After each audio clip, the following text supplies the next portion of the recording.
Good morning. Welcome into Hurrdat Sports Live, presented by Centris Federal Credit Union. We're all here and accounted for. What's up, DB? You are looking live. That's your guy. Keith Jackson? Yes. Brent Musburger. Brent Musburger. Mr. Wide Open. Mr. Hit the Over, Brent Musburger. There's Braylon Edwards. Boy, I tell you, just getting free on the secondary. Wide open. Touchdown. Jackpot. Jackpot, baby. Which game is that you're quoting right there? Colorado. Not Colorado. That was Ohio State. Michigan, Ohio State? Yeah. There you go. Yeah. You know, there's like a couple calls I have. I like Brent Musburger. I do too. Are we getting a little echo? Somebody? Is that I don't me? know. It could be, but my volume is up. I almost said volume. I was like, I need one. That's a different thing. Yeah. We'll keep that at a normal level. Woo. A little dicey out there. Oh yeah. You said when we came in, like it's the craziest thing. It's the ever. weirdest conditions. So I knew it was weird because when I pulled out, there were a couple of like pots and stuff that I had to put back because I just don't like a disheveled look. Sure. I like order. I know you're surprised.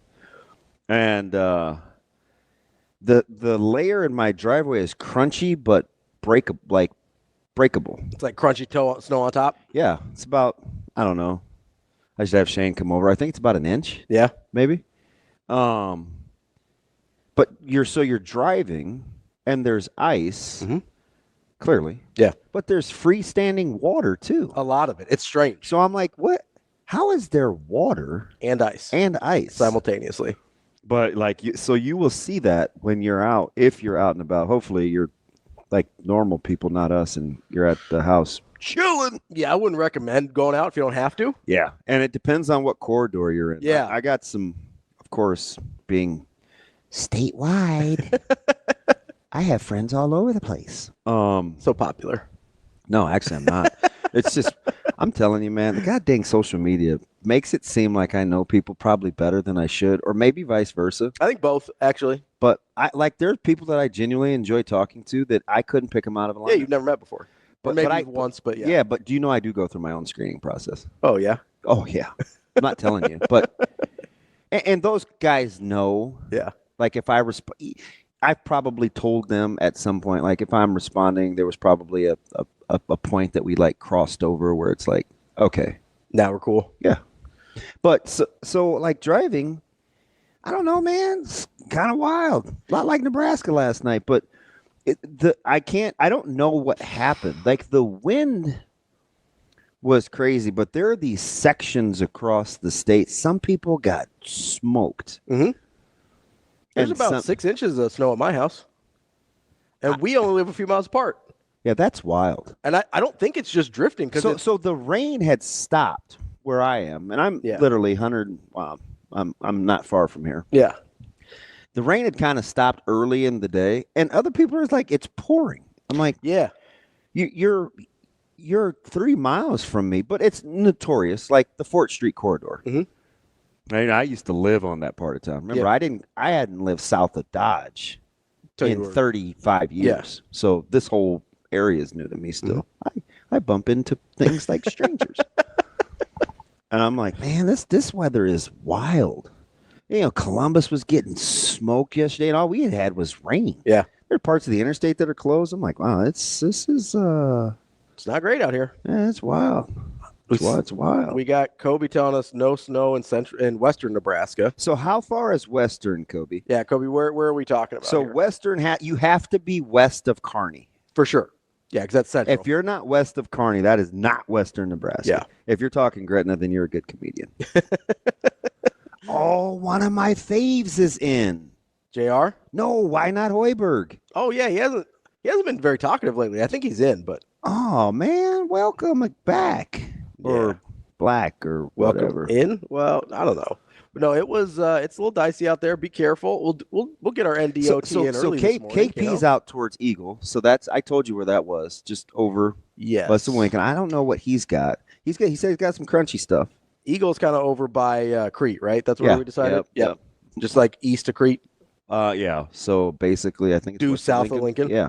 Okay, that makes sense. Yeah, so I don't know where Kobe is. Kobe's west of Kearney. Oh, he is west That's of what he Kearney. Okay, so that is western. Yeah, so that's out there. He would know. We out of here, right? Dude, Kobe surprises me every day with the more he divulges. Yeah, he's like, I'm 20. I'm 18 years old. Yeah, first of all, he was a kid with a 65-year-old soul, and he's out in western Nebraska, living in McCook. All right, then. So we got guys in Alliance, we got guys in Ogallala, we got guys all over. We obviously have people in Gothenburg. TK's in Lawrence. Yeah, TK's in Lawrence. TK is not happy last night. Ooh, boy. Yeah. But if TK turns it around and he's up and active this morning, good on him because he was getting it in late last night. He is not a happy camper. And not a happy camper. Why is that? I just don't think he liked the way... Nebrasketball? Yep. Oh, okay. Yep. Which is testing me this morning, Ravi. What is? So, I'm a big... And I listen. I think you better set the show now. Do you want me to set the show? Go for it. You set the show. Go ahead, set the show. I kind of like. I like your voice when you like coming up today. Coming up on the show today. Yeah, that's kind of your thing. We've got Brian Christopherson, Husker 24/7. We will also talk to our guy Kevin Sjuts from 1011 News in Lincoln, and the rest is just us and you. Yeah. So now that we got the formalities out of the way, yes, sir. It's testing me where I don't want to just fall victim to. I almost want to say the environment, but I'm not around these people. Okay. But I feel like the environment is one that is dictating negative officiating vibes. And I'm trying not to fall into that because I'm like, all right, what could Nebraska control? What could they not control? Well, if you have thoughts, 888-638-4876. Yeah. I would love to hear because I want to know what. I've driven through Eagle. I want to know what if that's just right where you are, KP. The social media perception, or if that's how people are actually feeling. So you know who didn't help? Who? So two things didn't help. Did you stick around for the post game on the network? No. Yeah, BTN went in hard. Did they? Yeah. Did they go the technicals or the traveling? Well, all of it. Just officiating in general. So the post game went in hard, and of course Bardo was going in. Yeah, Bardo was. I'm not a huge. Okay, we're gonna go back and don't. I'm not gonna listen. I am not gonna fight you over this, but you better knock it off. Not a huge. I know it's a hard job. I get that. I do. I'm not a huge Bardo. I'm gonna need you to knock it off. Why? Because I've gone back and forth on Bardo, and I would like for you to rest on what I've rested on. He's really good when he's with Kugler. He's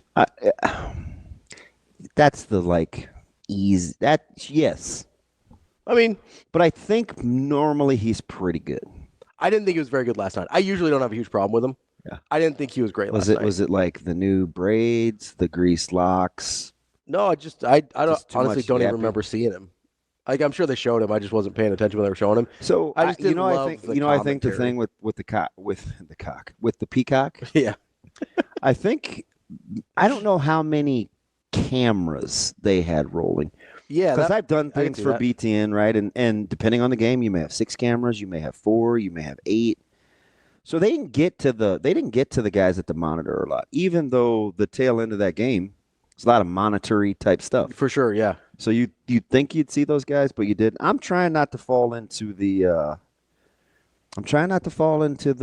the officiating thing, but can two things be true at once? Bracketology, Joe Lenardi has Nebraska still the last 4 in. I don't understand it. I do. I think you guys. I think you guys are not very smart. All right. I do. I think all this, but it is bubblicious. But I think you guys were way down. I think you know too much. I don't know, man. The metrics aren't good. Yeah, listen. I understand, Ravi. The metrics aren't any good. But when I tell you that 90% of the brackets are composite when Nebraska's in, they're in, then I don't think you should be a doubting Thomas. I am going to be a doubting Thomas. Although I don't, you know what? I think doubting Thomas kind of gets a bad rap too. Why is that? He just was inquisitive. Yeah. I don't know if he's kind of a doubter. Although he came up in Sharpie's funeral with one of the eulogies, and it was a beautiful analogy. My man Thomas. Yeah. Yeah. Which, by the way, we got Kevin Sjuts on the day I saw Sjuts. Sjuts is not, I don't know why I remember Kevin being, and let's not act like I haven't seen him for 15, I've seen him over the last 12, 15 years. Yeah. He looked very slight. I sized him up. I said, "Hey, Sjuts, first round draft pick." I don't know, man. You got them shoulders that Severe doesn't like in his quarterbacks. Slopey shoulders. I don't know. But it was not the time or place to make jokes. Maybe. So I kept that to myself. Maybe he wasn't. Maybe he's not working out for bulk anymore. Yeah. So I mean, were you? You guys are making me mad in the text strand, but I got over it. It seems like it. Do you know why? What? No, I don't. Because I'm not in there with what I would call Nebraska fans. They're basketball guys. Yeah. So you guys say some things sometimes that I want to choke each and every last one of you because I like the program. Okay. And sometimes real time, I don't want negativity, but I have to, but like my typical personality, Yeah. I have to own my own emotions because I'm making a choice to be invested. So I have to take what comes with it. Yeah. So I can't hold it against you guys. Yeah. I would not, with the exception of maybe Maddie, I wouldn't say any of us are rooting against the program. And I don't think he does a very good job. He stays pretty even. Yeah. Yeah. But like, I think Jacob likes the program. If it wasn't so, I like the program. It wasn't so awkward to say, "Do you want to come over?" Yeah. I would hang out with Marinas. Oh, he'll come over. Like, do you know what I mean? But he it's doesn't just live weird. very far from you. It's either. just weird for. I mean, what do you say? Just like, hey, you want to come over? I love you, Damon, because you. Yeah. Just like, hey, you want to come over watch the game? Like I have a strange affinity for him. Oh no, I get it. I do too. I love that dude. So anyway. Yeah. And Jacob's just Jacob. Yeah. Right? Very. I think you all live within like 3 miles of each other. Jacob is practically my neighbor. Yeah, he's like in your backyard. He's right on the corner. Yeah. So, but anyway, I'm trying not to allow myself to succumb to. I was hearing it almost the whole broadcast. Mm-hmm. The social media is a mess. On which part? Officiating. But I can't get over the fact. So there's three things. Number one, Nebraska it was almost like they came back from the dead. 63-53, you're like, man, they're in trouble. Yeah. You thought it was a wrap. You got the and one and friggin' Samson and Delilah's going to the line, to complete the and 1-3, which, by the way, they had no answers for him for whatever reason. Then Nebraska somehow, how did that thing get to overtime? I don't know. Which one? How did that thing get? So listen to what I said, Jay Benning. I said overtime. I didn't say the second overtime. I said overtime. So how'd that thing get to overtime? I don't know. I really don't. Nebraska had no business. Like I'd have to. So then I was like, all right. Well, and You're controlling your own destiny. Do your thing. Dean Marinas brought it up too with the body language of Ohio State going into overtime. Oh yeah. Because you could kind of tell they also felt like, oh, that got me going. That got me going. Well, because he was talking about all the missed free throws down the stretch and kind of. Nebraska was atrocious from the line. Well, Ohio State missed a bunch of key free throws as well. Yeah, but they got more opportunity, so that buoyed my emotions. Sure. But I mean, they missed. I don't know if that's right. That's just what I tell myself what it when felt I like want to real time. regulate. Yeah. It felt like each team was missing some critical free throws that they had no business missing, right? Obviously, you get the Bryce Williams one at the end of the regulation. You had one with Ohio State in almost the exact same situation that would have had them get the win in the first overtime. Like, they were missing some critical free throws. Okay, so you guys are going back and forth. That's when I said puckered. Rapid fire. That's the second time in as many days I didn't love a flagrant call. Okay, the Williams one? Yeah. Yeah. I agree. So what if you just drop me in from wait, is Neptune still a planet? Yeah, just Pluto's the one that's a little on the outs. Listen, I try to stay current. If you just drop me in and I'm watching, I didn't love that flagrant call. I'm not going to fight you on that. And I'm okay living in a world where that's not a flagrant. Yeah, it's kind of like the Northwestern UCLA thing. Like, understand the spirit of the rule versus actually what you're seeing. Yeah, letter of the law versus spirit of the law, right? Well, that's kind of fancy. Oh, Sure, what you said. we talk about it a lot. Should be a T-shirt. So I've had too many theological discussions. That's why it. Are you a philosopher? No, but I did go to school for theology. I think very deeply. It's KRS-One. Yeah, it's Do you know? the Muffin Man. I think you're already divulging. I'm just trying to find a way to win more $20 bets at a time because Okay. we're at even. Well, technically we're not, but kind of. Well, it's reset because you're collected. So I wanted to ask you if you knew what group KRS-One was a part of. No, Shane? I wouldn't bet on that either. I'm just trying to find a way to siphon $10 at a time.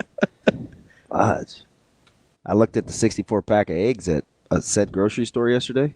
It's $15.89. Shane, you gonna say anything About KRS-One? He Googled. Did you Google? That's all.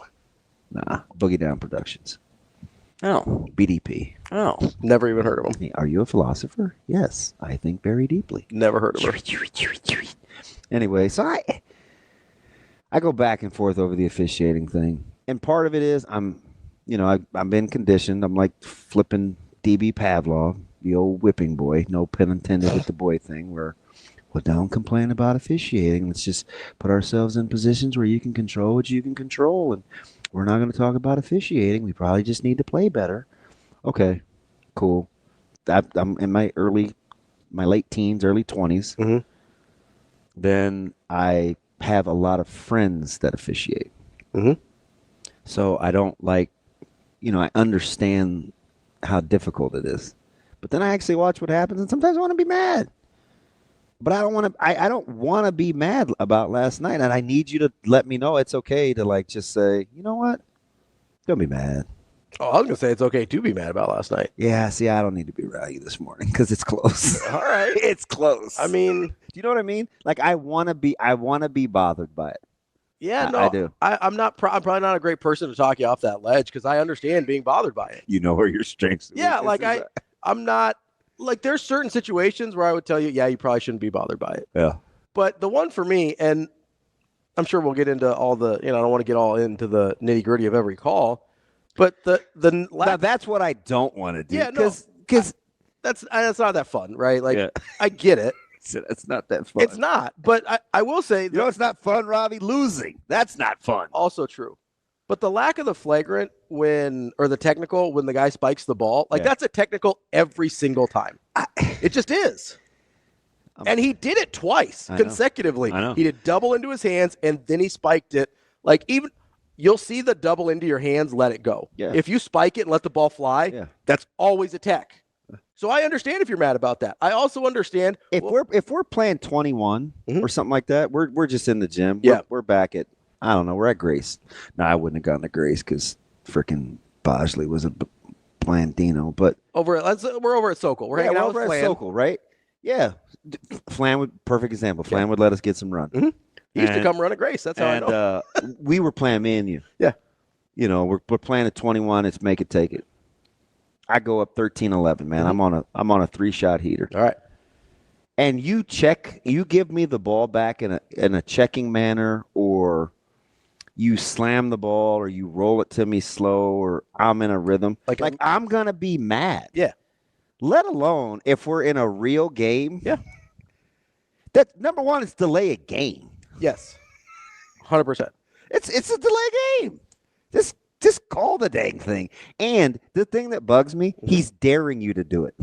Yeah, because he did it twice. Yeah. It's like you give me the slow roll. You know, like when I'm ready. Yeah, no. And you just trickle it back to you. Pretend bowl it to me. Like I'm gonna be mad. Yeah, 100%. Give me the rock, and man. you should be, because it's a Dean Blandino move. Yeah, it's a douchey move. But here's the thing: even in pickup ball, there's the differentiation between his first slam of the ball and second slam of the ball. If I go double hand slam back into my hands and then check it up to you, you don't say a word, right? Probably. Yeah, I like that. I probably don't. I don't probably. But if I slam it in the ground, one hand, let it bounce up, you're like, hey, what are you doing, man? Give me the ball back. I probably don't. And then I'm mad. Yeah. Like there's a difference. I'll take that. The first one, I'm fine with. Double, that happens all the time and they don't call it. If you catch it, they'll usually let it slide. But it's the second one where they go but here's that's obviously egregious. I get that. It's a huge miss. It's a bad missed opportunity for Nebraska to kind of change the momentum there a little bit. at the same time. What did I text at halftime? I can't remember. That thing got big. I put my phone down. Yeah, no, you stopped replying. Listen, there were 17 messages. It was literally only like 4 minutes. It was mostly just me and DeMarinis going back and forth. I was mad at my house, so I was super pouty. Yeah. But so halftime was, oh my God. Because you made a snarky reply.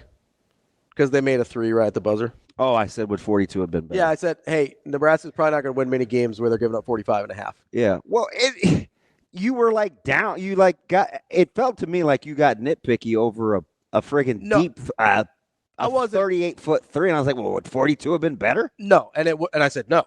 Like that. My point wasn't 45 versus 42. Did that sound snarky? It did. Yeah. Really? Yeah, I thought you were being snarky in real time. So I haven't been mad at you in 8 years. Well, snarky and mad are different. Ooh, for me, it's close. Okay. Well, for me, it's because I'm not typical snark guy. Yeah, that's fair. For me, if I'm being snarky, it doesn't mean I'm mad at you. I'm just being. You're me. just you. Yeah, that's who I am as a person. Yeah. And so do you know? I gotta say this first because this will help your layout. Yeah.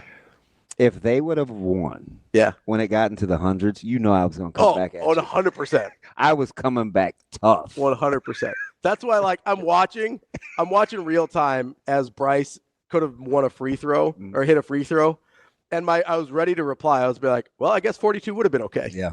And I was ready for the reply. I was ready to let it rip. And so, but no, my point there is, yes, there were some bad calls. The flagrant on William, the lack of a tech call. There was, TK's talking about the disparity between double bonus, Nebraska not being in the ball. TK was going all in last night. So, I get it. There's a lot going on with the officiating. I also understand Nebraska's not going to win a lot of games in the 90s. Yeah. That's both of those things can be true. Yeah, but I don't so sure. They weren't playing a style that's going to lead to very many wins. But they were in the deal, and every now and again that happens. It does. It does. We can't always deal in myopic ideals, man. They put themselves in position to win a game in which they could have outscored their opponent. Yeah, but that's not going to be a recipe for success for them very often. It isn't for Ohio State either. I understand that. But we're not talking about Ohio State. We're talking about Nebraska. And the thing about it is, and this is what people don't like to do unless you're a basketball head. Mm-hmm. I told you with the matchups, and I think I asked, was it Mike J? It was one of the basketball guys. I'm like, this is going to be a weird, what'd I say about rotation? What did I say specifically? Well, it's going to be a weird rotation game. Because of which two guys that I feel like could get exposed? For Nebraska? Mm-hmm.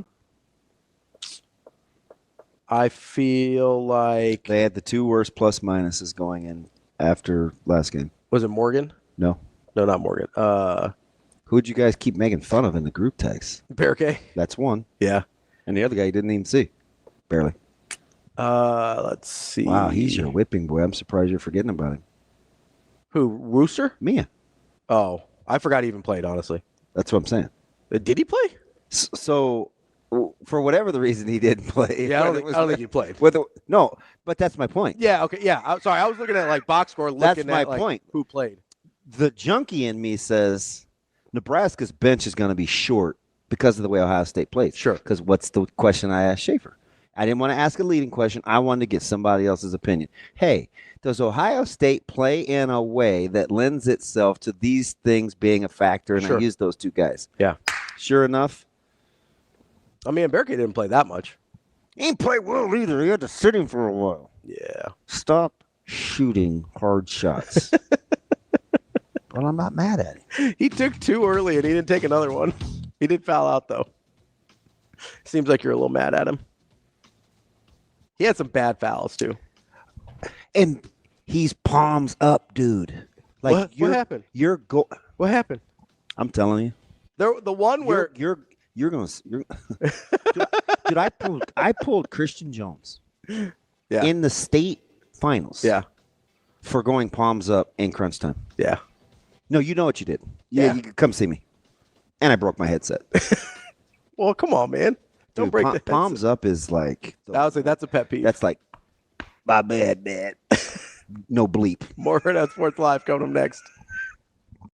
Welcome back. Hurrdat Sports Live here at Hurrdat Sports Bar and Grill. That's DB. I'm Ravi Lulla. And we're reminding you, it's a little dicey out there this morning. Yeah. Make sure if you have to be on the road, which travel is still not advised. If you have to be on the road, make sure you got those eyes focused and straight ahead. No distractions this morning. No distractions any morning, but especially today with all the weird road conditions we were talking about earlier. Some spots it's crystal clear. Some spots it is super dicey. Make sure you are not distracted. This message from the NDOT Highway Safety Office. I need T-Mac to hit me up. So Greenwood to GI on I-80 is closed? Oh, wow. I know there are parts of the interstates that are closed. And I'm not. So hear my heart. Mhm. Hear my heart. I'm reading. I'm not saying that's what it is. I'm asking for clarity. T-Mac, if you want to hit me up, 888-638-4876. That's where TK hit us up. Or he could just call or text. I think he probably text you. Yeah. But I would like to know. Got the digits. Yeah. Let's get to our guy TK. Let's talk a little more Nebraska basketball. TK, DB said you were heated last night. What's going on? I don't see that. I don't see that TK very often. Did not appear to be very happy, TK. No. As much as I'd like to talk about how impressed I was with Coach Williams and Coach Braden yesterday and talk about that psychopath who's going to run from Lincoln to Omaha and back probably today. Yeah, we'll get to him in a sec. And both of you know that I'm, average height, short, fat white kid who could only play center. That's how unathletic I was. I don't really understand this whole basketball thing. But geez, how? I know. How did they even get that bad? I turned it off before the inbound. What? And You saw it you saw it 99% of the way through, and you're like, nah, I'm out. I'm done. So I had to wake up at 5 this morning. Dude, I welcome to the was crowd, already yeah. heated. There was no need for me. My wife was already in bed. There was no need for me to be yelling downstairs. I just don't. You have to explain to me, and maybe this is why Ravi hates some officiating so much. How can people be hit over the head consistently? No foul is called, but Yeah, that did get you go. That exchange that got you going on the text exchange. You just didn't like the lack of consistency. Yeah, I don't understand because I only played sports where the whole goal was to beat the heck out of somebody, and so we were okay with that. But explain to me the disparities of basketball officiating, please. Why is it like this? So, TK. Why is my heart consistently broken by these dudes and by Kelly Pfeiffer? He's the worst. Oh, I know nothing, and I know that he sucks. Name me one fan base that likes Kelly Pfeiffer. Nah, I get it. There's not a single person on in the fan base world that likes Kelly Pfeiffer. I can't even remember. He has the LASIK account on Twitter, tweeting at him right now for free LASIK. Wow. Not Willie, LASIK, huh? TK, we appreciate the call. We'll get into kind of some of the things you mentioned with the refs there here in a second. I don't think anybody's as hated as the high-stepping ref. I think he's the Jeff Anderson. I think he's kind of universally disliked. That's your guy. No, absolutely not. What game were we at we weren't together, but it was Creighton last Marquette. year. It was Creighton Marquette last year. Yeah, no, I remember. You're losing your mind. I was so mad. No, so I just want to watch this game in peace. I was like, fat chance. You gave me your Kobe's out here calling people criminals. Kobe, you can't say that. A war criminal. So here's to answer TK's question. So there's a lot of things that can happen to create a disparity in fouls, right? And last night was one I can understand the frustration because I didn't think either team was playing that differently in terms of their physicality. Yeah. I thought it was pretty even in that sense. And generally, when that's the case, you should see a reasonably even foul disparity, typically. My issue comes in, so I understand the frustration with Nebraska and kind of the foul calls and the free throws disparity, the whole thing. I get it. I don't always think that free throws should be even. Some teams, and it's probably because I watch Creighton a lot, Creighton just doesn't foul, right? Yeah. That's not a one-year, one-off thing. Creighton doesn't foul very much. And they play a lot of teams that play super physical. And a lot of times referees still feel the need to have the foul calls be somewhat even so that they either aren't getting blown up by Shaka Smart or Danny Hurley or whoever, right? And that's just not how the game's going. So there's two things that I dislike with officiating: inconsistency and allowing basketball to not be played. Okay, so I think the only thing coaches would agree with you on, because the second one is that's a personal preference. Like I get that. yeah. Understand. Consistency, I think, is the one that coaches Most get. if you give coaches consistency, most of them will take it. All right, but let me ask you something. Mhm. And you need a frame of reference, because I'm super practical. Yeah. So I understand that going in. Right?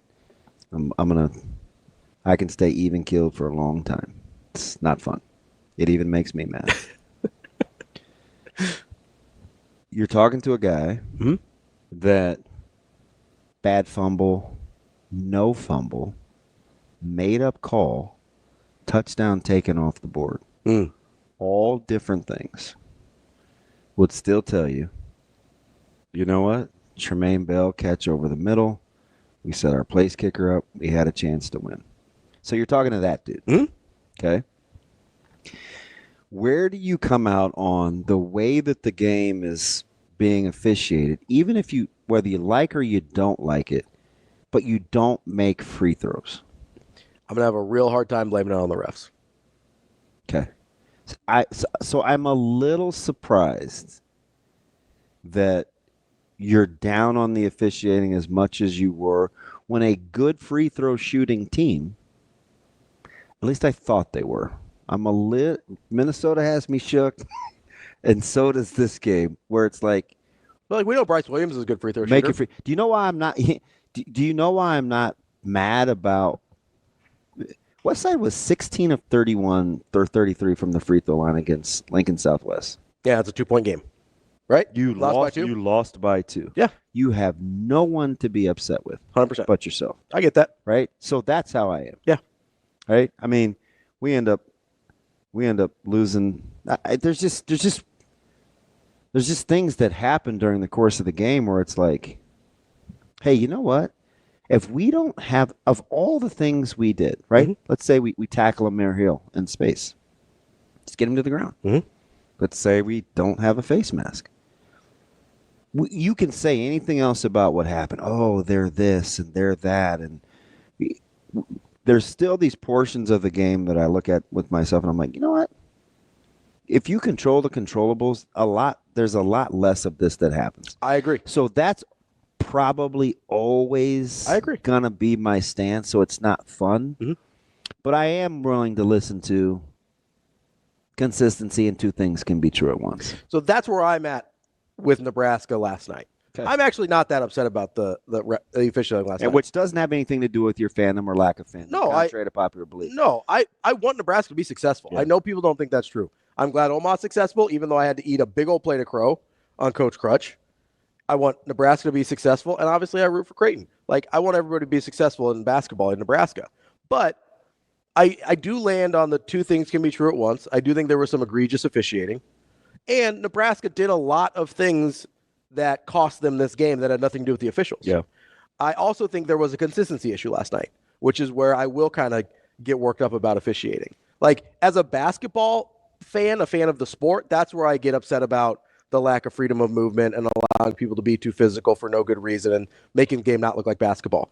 Not as a fan of a certain team. If it's going both ways, I can live with that. I've learned to go into games where if a game's going to be officiated that way against a St. John's or a Marquette, I just know Creighton's probably not going to win, and I can live with that. I'm okay. But what I don't like is when there's inconsistency or, like, it's not even a gameplay thing when a guy's slamming a ball into the ground and there's an easy, like, that's an easy tech. It just always, like, that's just, you just didn't call it. Yeah. Like, that's not even a gameplay thing. That's just a not paying attention or not calling things the way they're always called. So I guess that's a consistency issue within the greater scheme of reffing basketball. Because every one of those guys on the floor has teed a guy up for doing that exact same thing. And they would do it 99 times out of 100. They would tee a guy up for that. That's what I like. Some of that's the stuff I don't understand. I also don't want to absolve Nebraska for playing a game in stylistically that I think they're going to have a hard time winning. I am also not going to absolve Nebraska for missing free throws when, like, Bryce Williams makes 2 out of 2 at the end of regulation. We're not having this conversation, right? He goes 1 out of 2, ties the game, misses the game, the one that would have put him in my head. He's a 90% free throw shooter. How much time left? Was there 4-5, 4-7? What was on the clock? It was under 6, I think. Okay. I can't remember if it was 4-7 or 5-7, somewhere in there. But, and you can't make it as linear as, well, it's a tie game. It's different when you're down 1. I get it, right? But you're not even giving yourself a chance there by missing that second free throw as a 90% free throw shooter. I get it. I get there's a lot there where you say, hey, we had some really bad possessions and some shots we really shouldn't have taken. I also can say, hey, Bryce Williams did about everything he could, going 6 for 7 from the free throw line. Yeah, he scored 43 points. They're not even in the neighborhood of that game without him. So I don't want to put it all on Bryce Williams either. But Nebraska did not do themselves a ton of favors in that game. At the same time, if I tell you, hey, they're going to shoot 53% from the field, 43% from 3, and turn the ball over 11 times, not an egregious amount. You're probably that's for as long as that game was played. That's a great amount. The way they valued the basketball was really good. That's a 50-minute game, 11 turnovers. Like, you'll take that every day that ends in Y. And then you look at, okay, they won the rebounding battle. They were in it in turnovers. They shot the ball well. So there's a part of me that's like, they did a lot of things well to win that game. Now, defensively, that's where I would have more issues. So who's bugging you that they got off? I mean, pick one. They had 4 guys go over 20. Again, keep in mind the duration of the game. I'm not knocking the hustle. I get that. But you need perspective relative to what those guys bring in, contribute night in, night out. Any one specific guy, it's that they couldn't keep it to 1 or 2 guys, right? In a game like that, you're just not. Okay. That's my opinion. My opinion is you can't let it get to a point where you're 50 minutes in and playing into the 1-teens. Like, that's kind of my stance on Nebraska winning or losing. Yeah. They're just not going to, like text you at halftime. Hey, they give it 45 points a half, they're probably not going to win very often. Stylistically, I think they were putting themselves in a position where they're going to have a tough time. I'm going to tell you the guy that hurt him. Who?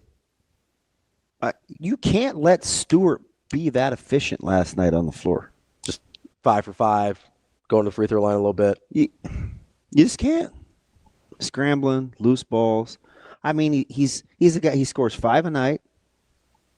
Little 5 a night in conference play. Like, there's just a couple of things that happen. I mean, I guess I'm okay with the late 3 that Sampson hit. Okay, yeah. Like, ugh. Yeah, that happens. But I'm going to tell you, we get into the weeds with Nebraska basketball and the psyche and this and that. You know what one of the biggest problems for me is? What's that?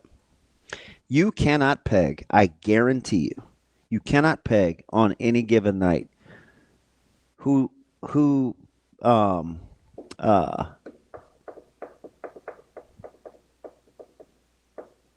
Alfred is going to be for them. You know Batman. Mm-hmm. You know Robin. Who's going to help out? And you can't win with the 2-man thing. Mm-mm. So who's the third guy? Yeah, I don't have a good feel on that at all, and they don't either. It's a crapshoot. Yeah, every night out, it's a crapshoot. You're like, hey, is it going to be a Sejan? Is it going to be Morgan? Yeah. Is Barricade going to come back to life at some point? No, I never thought that. I told you I quit on him. You did, and I was you were early. Yeah, I gave it. You were early. I gave it like 6 weeks. Yeah. Not week 6. I mean 6 weeks. Yeah. Okay, I'm in. Then I was like, nope, you know what? There's some telltale signs that let me know I can't ride. Here's the problem, I think, with Nebraska. Not only do they not know who their Alfred is, I don't even know if they know who they want it to be or who they would need it to be. Just kind of a dice roll? Yeah, like I think after Gary and Williams, they're like, let's hope somebody figures it out today. Because at least with Creighton, it's Ashworth, Kalkbrenner, and you want the third guy to be Neal. Yeah. Right? Like, pretty clear cut. Sometimes typically it was. Even when he wasn't getting buckets last night, he was still the dude. Right. There's some games he may not deliver. Dude, is their rotation funny to you? Yes, 100%. 100%. It's weird. Yeah, and far be it from me. I felt like guys like Trout. It was just weird. Yeah. I didn't ask the question right in the group text about subs. Mm. You know, because Matty gave me the low hanging fruit answer, and I was mad at him, but it wasn't his fault. I mean, he went into the Seton Hall run against UConn and by the 2-minute mark. Mm-hmm. But most of it was my fault for how I asked the question. Yeah, I'm not sure. I wasn't sure what. He answered it very linearly, like he answered what he heard. Yeah. Yeah. Or what he read. Yeah. My question was, man, I think Trout and one other should probably be playing a little more right now. Like, but we're just gonna ride this. That was my point. Yeah. I did not. The way I read it, I read it the same way Matt did. No, you read it the way I texted it. So that's on me. That's all right. It's totally on me. That's totally on me. No, I think the problem, though, like even when Jemiah Neal isn't necessarily having a great game, they know, hey, this is the third guy we need to get going. Part of the problem with Nebraska is they don't even know where to turn if they need the third guy, right? They're like, well, I hope Asijan. I know who it needs to be, but I just Morgan. No, I think it's Asijan. Asijan, yeah. No, he's shooting almost 40% from three, but then there are these times where he'll split the double and he'll be on his way to the rack and he dribbles it off his thigh. Yeah. Or he'll have an open look for a catch and shoot, and it's like, this should go in. But it's almost like when it's clutch or crunch time, it just never does. Can I make the argument here that everybody on Nebraska is slotted up one spot too high in what the pecking order except should for Bryce? Yeah, I don't know what your pushback is on him, and maybe it's his ball handling. I'm telling you, he's as good a scorer. Sure. Yeah. As anybody in that league. There are no ifs, ands, buts about it. And I'm not saying you can't poke holes in his game. Mm-hmm. He is a legitimate number one scorer in the Big Ten Conference. Okay, and maybe I can't unsee too many things from last year. I'm not giving him enough credit for this year. Like, that's entirely possible. I mean, I don't have any problems with the way he's played this year. With his offensive repertoire, Ravi, he's a bucket. He is a bucket. You can't really you can get into his personality traits or whatever. So that's probably what I'm talking about more. His skill set, he's a bucket. No, that's totally fine. He's a bucket. Probably talking more about it doesn't seem like he's wired like a one to me. Like he doesn't think like one. Well, shoot, neither is Kalkbrenner, and he is. No, that's fair. That's totally you know fair. what I mean? And I get frustrated with Kalkbrenner for not being more So aggressive. It's like, I think there's this image where we want it. His skill set is incredible. Oh, I agree. He's a 3-level scorer, and he's good for. He has been good as a foul shooter. I mean, he is. He's 90%. He was 6 for 7 yesterday. He missed one. There's not much to take away there. No, and that's fine. Dude, he's 19 a night in the Big Ten. I'm probably talking more about the way I view his mentality, which is likely a me problem. So let's leave Williams out of it. Let's call him a true one. I don't have a problem with that. Gary's probably a little underqualified as a second scorer. I'd probably prefer if he's my third option. Yeah. Asijan's probably a little underqualified to be your third option. I'd probably prefer if he's my fourth. So that's kind of where I disagree. I think Asijan should be your third. You think he should be better? And I think he's built to be a third. I think with his shot attempts and what he shoots from three. Now, is there something that he needs to add to his game in terms of the ability to put it on the deck? Sure. Yeah. Sure. But, man, I don't know. I don't know. I feel like I'm going back to the Houston conversation with Matty and some other guys that were online. I think Game Dog was all in. Like when I watch Houston and we talk talent or Auburn last night. Like who's their three? Is it Pettiford? Is it hyphenated last name? Is it you know what I mean? So they probably want it to be Pettiford. So what I'm saying is it's like some guys just have to embrace it. Wow, they still have Tyler Warren going in the top 10, huh? I'm not down on Tyler Warren, but kind of. It seems like you're a little down on Tyler Warren. So he trained with Fedoni in Florida. That was his partner. Yeah. Which, by the way... So now you know too much? Yep. Okay. It wasn't disparaging because I try not to take advantage of talking to young people to pimp information. But, yeah. Now you just know too much. I do. So you Loveland guy, or you just out on the tight, or you don't like the top of the tight end class anymore? I like the tight end class. Okay. I like the tight end class. You like the top end still, or more depth? He'll be a good player. Okay. I just don't know about top 10. All right. That is DB. I'm Ravi. Talk coaches. We'll talk some coaching. We've got Brian Christopherson coming up next, though. Kicking off hour number 2 here on Hurrdat Sports Live, presented by Centris Federal Credit Union. That's DB. I'm Ravi Lulla here at Hurrdat Sports Bar and Grill. We are joined now by Brian Christopherson, Husker 24/7. BC, what's going on, man? Oh, not much. How are you guys? B Sizzle, how we doing this morning? What is the It's good to see your face, BC. I know I love Yeah. You can watch me drink coffee with my mug that has my dogs as 1920s mobsters or something. I love that. BC. People give me a hard time for using a giant mug because a lot of our promos have me with a giant mug. Mm-hmm. My friend is a giant mug. Where do you fill that thing? Is it to the brim? Yeah. I mean, I'm not a fancy fella. I just, as you guys know, I just use the old Keurig machine, so I don't have high standards, which I think is obvious to most. But yeah, I filled up to the brim, and I get like 3 to 4 of them by 10 o'clock. And sometimes I'm a little sluggish because you have me on at 8, and that's actually a little early for me because I stay up. And you know, like, I'm going to try to stretch you too because you're smart. Well, that's not true, but that's your own fault. I don't know about that, but yeah, I'm on my second coffee right now, so I'm doing okay, I think. Are you old enough to remember the commercial? Fill it to the rim with brim. I don't remember that one. No. Coffee. Okay. All right. Well, we're close. I mean, I could sing you're a late 90s baby. It's okay. I won't hold it against you for graduating. I could sing like that. It's Folgers in your cup. That song. I'm not going to sing it actually. I was about to, and then I stopped myself. But that's what I think of when I think of coffee commercials from my era, and then the Chris Farley skit on SNL where he gets upset. Hey BC, I'm going to ask you something because we're boys, and I'm dead dog serious. I'm just curious. So, because there were probably 4 or 5 of these questions yesterday. Okay. And you may or may not have asked one of them. But do you guys have a feel on how a coach will answer and you ask the question anyway relative to like at this stage when guys are on staff or where they are in the off season about individual players? Yeah. Do you just shoot your shot and hope to get an answer, or do you know, walk me through it? Because there were a couple of those yesterday, and I'm like, there's no way they're going to go into specifics. Yeah, I know exactly what you're talking about. I think I did ask one of those questions, so you can get after me accordingly. I'm curious.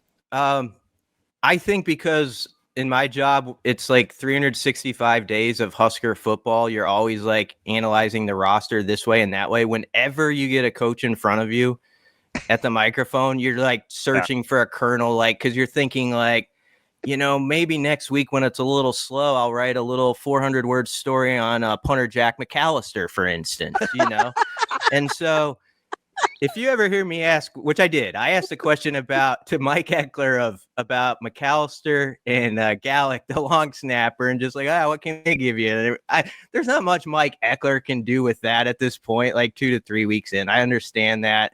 But he was on fire, and that he's a quote machine. And I thought, he might just spin out 250 words here that give a little story on that. So I think there's some of that goes with it. I thought Sam asked a good question about Bly Hill to Addison Williams, because although Addison's getting to know his guys, I mean, I think Bly Hill's an interesting player in a deep room that we forget about. Like, he was atop the I don't know that we forget about him, but he was atop the depth chart at the end of spring, and then he had that injury. So he's going to be an interesting storyline. So I don't think we went too far with the individual stuff, but yeah, I could be guilty of like going down the entire secondary with Addison Williams if I was allowed. And that's not fair to him because he's just getting to know guys' names and stuff. It's not a guilt or innocence thing. I always wonder, and sometimes it does depend on who asks the questions, because probably the more of an affinity I have for a guy when he asks the question, I kind of try to get into how he or she is thinking, mm-hmm.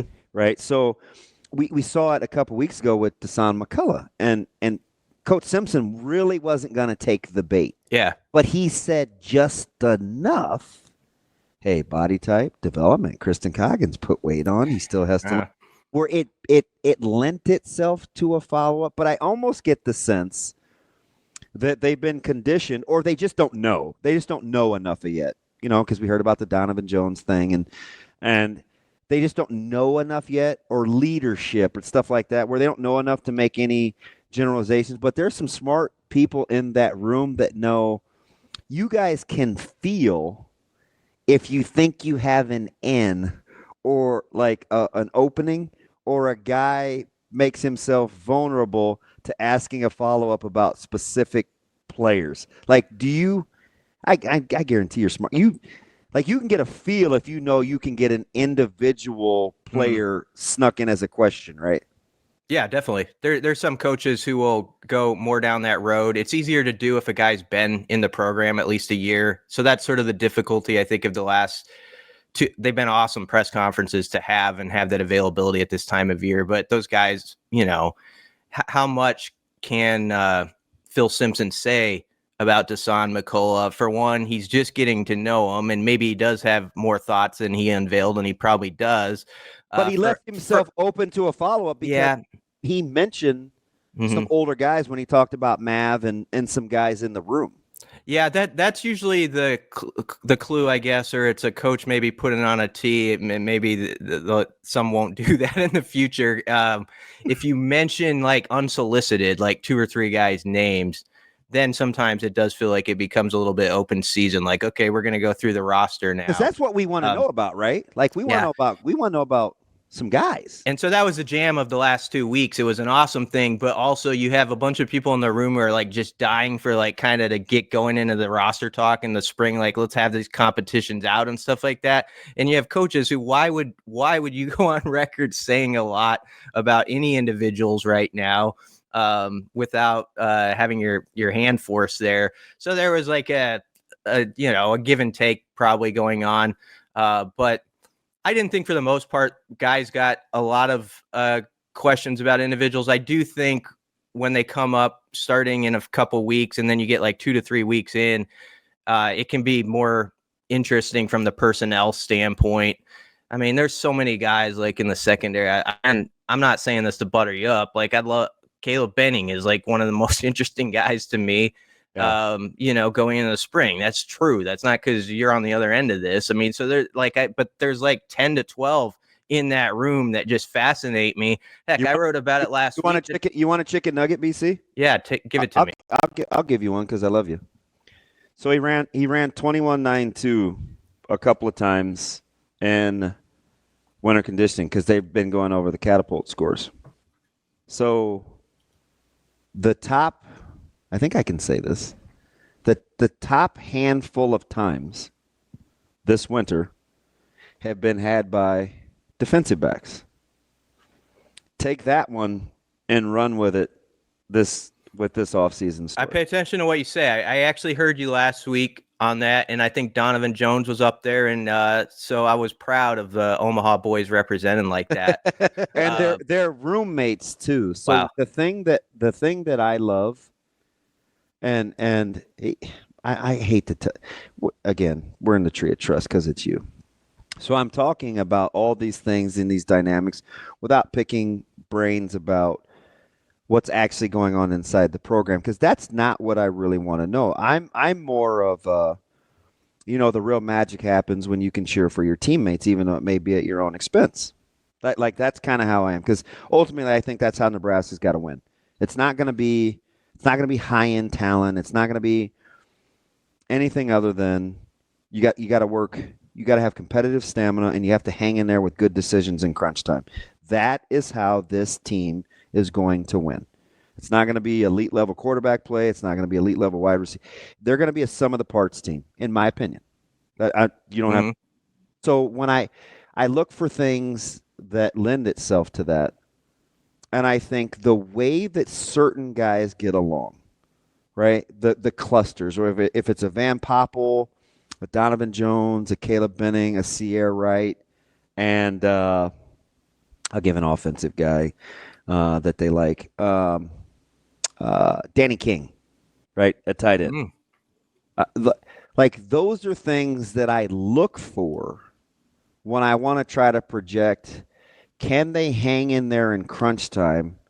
Because I think for me, it's based on how well you get along internally that gets you over the hump and those kinds of things. So I think for this team, for all the new faces and new places, I actually think chemistry and camaraderie will be huge for this football team this year with so many competitive spots. Yeah, no question. And I heard you last week on the times that Caleb and Donovan had, and I think it felt like, as you were explaining it, that it was like, yeah, that's what happened. And he would kind of moved on to the next thing. Like, it's like, what's next up that day? And I think that it was mat drills, and I needed to shut my mouth. So I was like, okay. But I love that mindset too. Like you do something that is a feat that a lot of people would beat their chest about a little bit, and it's sort of like, yeah, that's what happened, and now let's try to get it better. And so I think if you can, and then if you get a room full of guys like that where it's like, do you see what so and so did, and each trying to better that, but there's this friendship that goes with it, this fraternity of you're in it together, like you're saying. And I do think that's what is really successful about their mat drills is the accountability. I mean, I don't know all the ins and outs of everything that goes on there. It's sort of spoken about generally. I would lose my mind. I'm immature now. I was immature even more between 18 and 22. But when I need you, BC, think of it like this. And you were probably the one that everybody wanted in their group, right? So think of a group project, and you got to get it done. And everybody has to carry their weight. But you need different skill sets within the group, right? Yeah. So if you need a grunt, if you need a creative guy, if you need a protocol girl, if you like, everybody kind of has to do their thing for the team to work. Like that's mat drills. You know what they truly have over there, I believe fully, and people get so sick of this word in the off season, but they do have a culture that is real. And the reason I believe fully that is not just blah, blah, blah, is because, like, even when when we have recruits, like one of our national guys will get like a quote from a player about like his top 6 schools. And sometimes it's just a line. And a lot of them, I'll be honest, can be like throwaway lines. But with the Nebraska, when it's a line from a recruit about Nebraska and why he likes it, he's always talking about the culture and the family, and it's a little different than some of the answers. And I've really taken note of that. And so I think obviously the players feel it every day that are over there, but I think people even pop their head in for a visit, sense that, and that can be really effective for this program. We'll see if it can translate to a few more wins, but I do believe fully that is on point, probably more so than a lot of places. We're talking with Brian Christopherson, Husker 24/7. You know, BC, I'm kind of thinking through this in real time as you and DB are kind of going back and forth about, you know, being able to root for one another, but also being highly competitive with one another.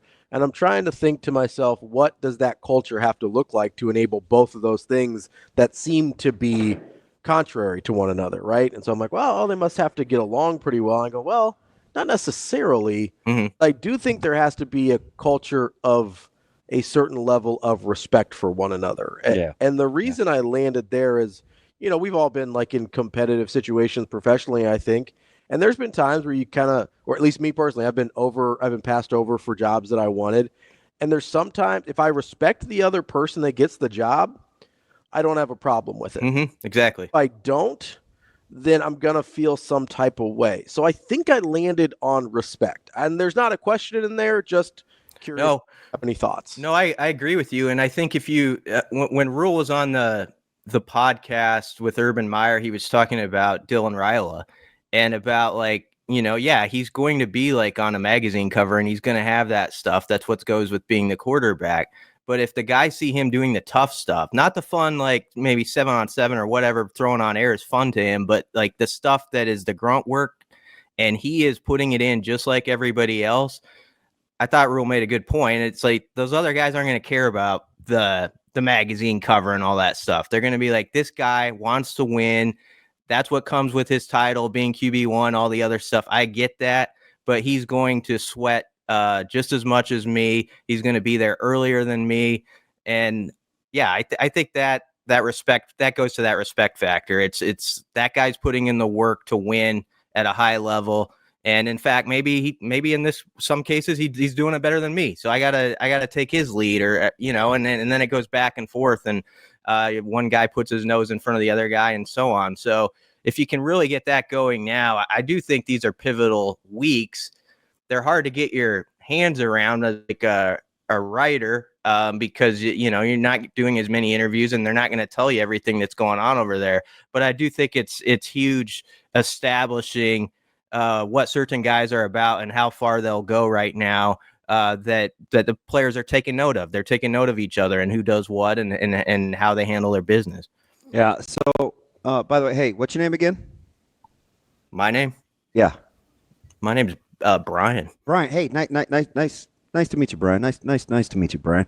That was interesting yesterday with Coach Brad. Oh, yeah. Okay. I was like, what's I was very How you doing, Brian? I was very confused what you were doing. Brian? Yeah, I was too. You were throwing me for a loop there. Yeah. As he's sipping his, he's like, can I just drink my as coffee? he's sipping Like, what's his happening? Folgers, he's like, this dude is a wackadoodle. So if you're looking at, and I said this last week, and I'm curious to kind of get your thoughts about Coach Simpson, and as it relates to yesterday. So Coach Simpson gave this answer yesterday or last week about this blend of young players, old players, development, and coaches that were hungry and developing, right? And he threw in the coaches, and I said to Ravi, I said, it felt unsolicited, right? But what I didn't know is they're on the heels of that 6-hour meeting or whatever that Coach Rhule had with the staff. So it kind of makes sense now. Then I listened yesterday. I listened to Coach Eckler talk about the reverence for Coach Rhule's leadership style. I listened to Terry talk about, how Reed loves Coach Rhule. There's the backstory, which I think would be good for you to get into of Coach Reed's son, and Coach Rhule, which will explain that dynamic. Nudge, nudge, wink, wink, BC. Mm-hmm. Okay. And how they have hungry coaches and teachers in that room. It's got to be intentional, right? Where I get the fact you look at the coaching staff and you think, it looks like it's better on paper. Mm-hmm. But then you get inside of the message of what each of these guys is saying. When you hear them, does it come across as natural to you or something that is definitely been ingrained in the short time that they're here, or both, on how they're not finished products yet? Both. I think if you look at the guys who are quote unquote younger coaches, they've cut their teeth, all of them, with some pretty good names that they've learned from already. And I think it's already like established with all of those coaches. I mean, Terry Braden's been around freaking Andy Reid, and like seeing how that mastermind works. And I think you sort of just you catch your stride at a young age in coaching. Like, this is what it's supposed, look at what this guy's doing over here. And then you're like, oh, but this guy does this thing pretty well. And like, if you listen to Addison Williams, he talked about like his mentors, and he named off like 3 guys. And like one of them was Steve Wilkes, and just like how nobody commands a room like Coach Wilkes. And like, he takes sort of like, I think how that, like probably the messaging that he had in certain moments to a team. And that's one thing. And so I think he does have a staff of guys who are, as you heard Eckler say, like I'm scribbling notes left and right. The guys who know they're never the finished product.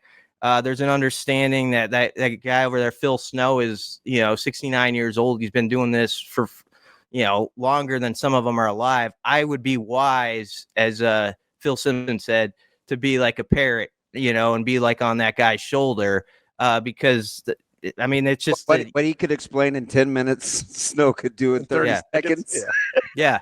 I think it's that's a sign of wisdom, to understand there's somebody over there that knows more than you, and you're always always searching for it. So I have to think that's a trait like that Matt Rhule and Phil Snow, when they're looking at these guys that, you know, they're after, obviously. And then there's connections that are obvious. Like Terry Braden is like in the same tree, like D-line, like technique wise, like T. Knighton was. And so I think they can kind of pick up where they left off. He's going to have a different personality, but I think some of the base stuff is going to be the same to guys. Addison Williams, even though he was a young coach, was at South Carolina in 2011 when John Butler was there. And so there's a relationship already built in. So all that stuff I think is useful. And this staff wasn't obviously Captain Obvious. It wasn't put together willy-nilly, but I think as you look closer at it, there is an intention to it that is can be impressive, and you would think this could really work if this meshes like your mind kind of thinks it will at you know, kind of going through the parts of it. BC, I'm curious. DB kind of said something in passing where he goes, you know, on paper, you can make the argument that this coaching staff is possibly better than last year's, but when you look at it, I think we've had a chance to talk to all of the new coaches now, not including Holgerson, who we got a little bit last year, right? Is that your perception of this coaching staff, or are you just in pure wait and see mode? I guess just on paper, what's your thoughts on how this came together? I better say wait and see right now, because this is that time of year where it's the off season. I get it, BC. yeah. No, but I'm encouraged. I like how it looks. I mean, no doubt about it. It was like a shot to my veins, like to hear Mike Eckler yesterday, like, and just like when he's up front, you can say, oh, does that translate, you know, to getting guys fired up to play special teams and all that, and taking it one notch higher? Yeah, I think it can. I think he's just got a way about him, and I think his track record, I'm going off base just on Eckler here now, but the last 4 years at Tennessee, that's as good of a recent resume as I remember anybody coming to Nebraska with, like, for what they're being asked to do. Like when he first, go ahead. I'm sorry. And it's not like, I love the guys that get a job when they're not looking for a job. Like his affinity for Heupel is real. Yeah, it is. So to come here based on that success, BC, you're on to some. Don't undersell that. Well, what did he say? He goes, yeah, one of the most famous coaches in the sport called me, and he just wasn't having it.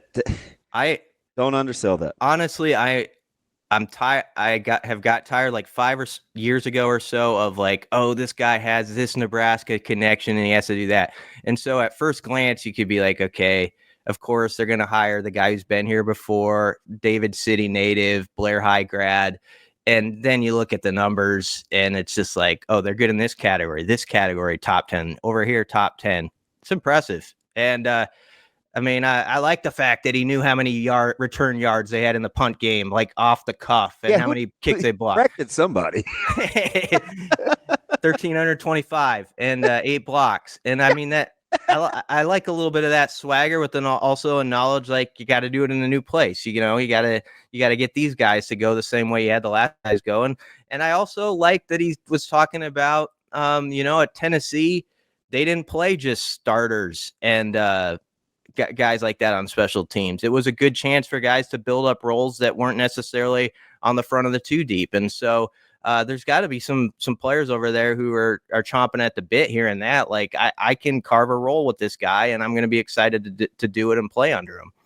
So BC, before we let you go here, just stay on. We're keeping him. Okay. Can I stay on? Hopefully you don't have some sort of, you know, coffee shop super cool interview, because I got to get you for about 5-6 more minutes. Let's go. So when we're talking about Eckler, and I'm gonna end with a goofy question about him, but I'll stay serious here for a second. Were you at all taken in by the fact that he seemed? You mentioned the freshman and walk-on thing, because that's what he said about who played at Tennessee, right? He's like, it wasn't the starters, yeah, the freshmen and walk-ons.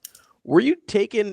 Like, did you read anything into that to say, like, hey, this isn't necessarily a talent issue that Nebraska's had on special teams. This isn't necessarily hey, they're just not putting good enough players on the field to make these plays. I took that as, hey, I can I can take the guys we've got. We don't have to put our starters in these positions, and we'll be able to be good at special teams. Like, am I reading too much into that? No, not at all. And the clip you played just before I came on hit on that. Just like, there's fast guys here. They can put it down in testing just like other places that he's been. And so, I think that the door's open for young guys, and I think he thinks there's talent here. He's just figuring out who's who and all that. I think there's going to be an eagerness to.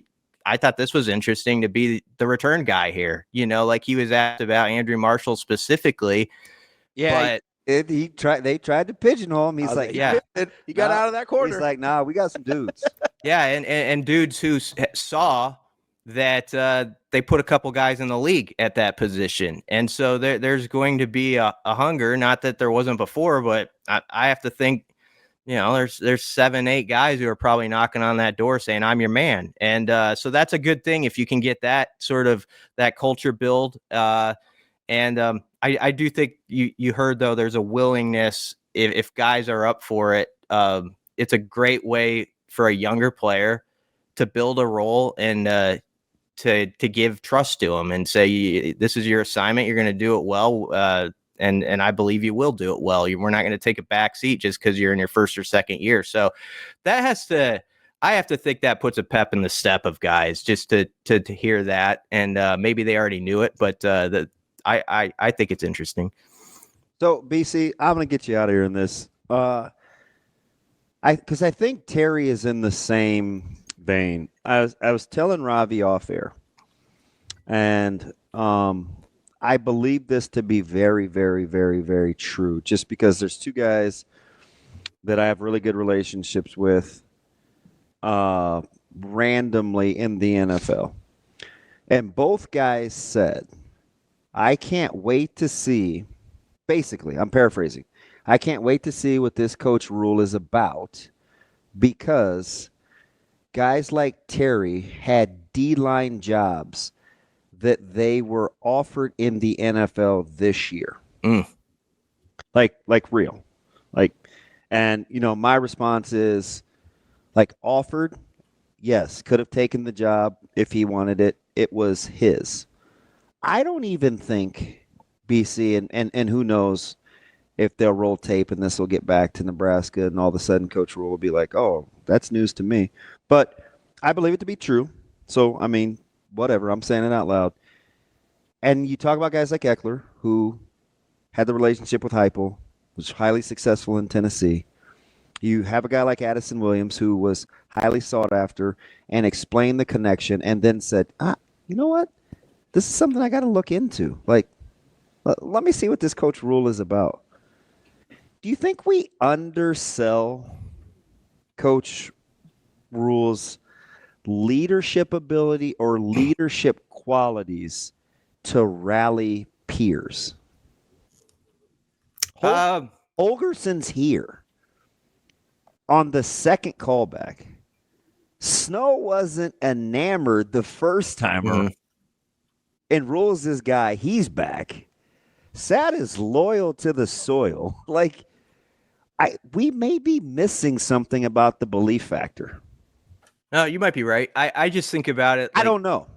Yeah, but I mean, even from the seat I'm in, you go over there and, there's been times where we've gone over there on a Monday and they had a bad weekend. It was a bad Saturday. And he does have a gift for communicating in a way that I think makes you believe they can turn the corner. They're going to get past this. And I think there's a confidence that's instilled in you when you listen to him. So I can only imagine behind the scenes when he's talking to guys about a job and what his vision is, that he communicates it at a higher level than a lot of people do. And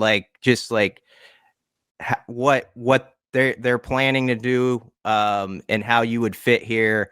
And he is a really, really gifted communicator. There's no doubt about it. I mean, we're spoiled in that respect.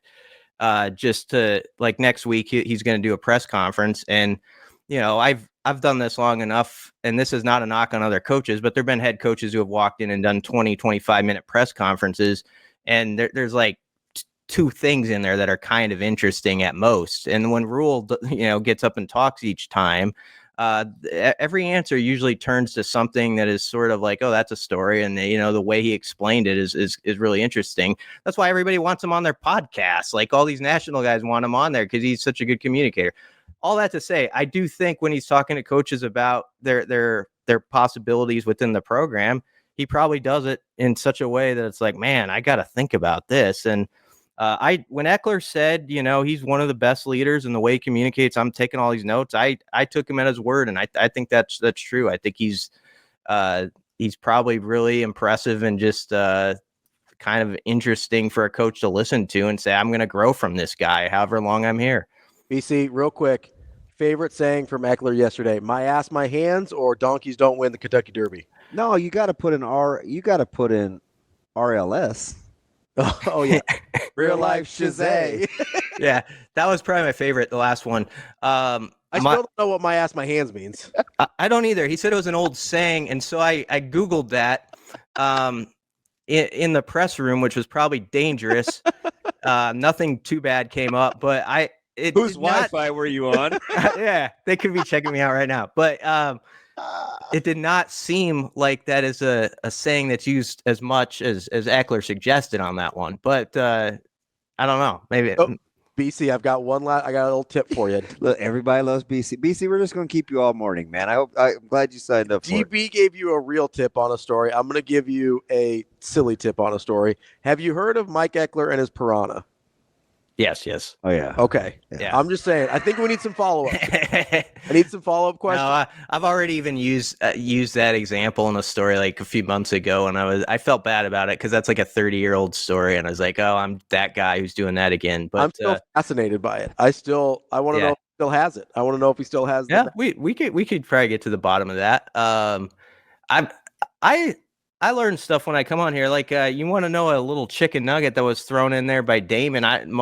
He said Danny King. Like he brought up Danny King as someone. Like, and that's the kind of nerd I am about the roster, Damon. And I was like, oh, Danny King. Like now you're gonna see that as like a bullet point in a story sometime soon. Well, I'm glad you caught that because sometimes he just announces people have committed to the school that haven't actually done that yet. It just slides right through. So I'm glad you picked up on that one. BC. Damn you, BC. We appreciate it as always. See, you're so disarming. And if you just let me go, just give me 3 minutes. Like I'll spill the tea. Well, people rather hear you talk than me babble. So that's fine. It's like yin and yang. I'm not good without your ability to be who you are. So you free me up to ask the questions, right? It's mutual. I'm just like a wall, but I have I can drink coffee. Like wait, did you change mugs? I have two. I gave myself away. I have 2 mugs. Yeah. Jeez. I get after it. It's no joke. Drink up. That's how you get 5 cups in. Holy smokes. BC, we appreciate it as always. We'll talk to you again soon. Yep. Thanks, guys.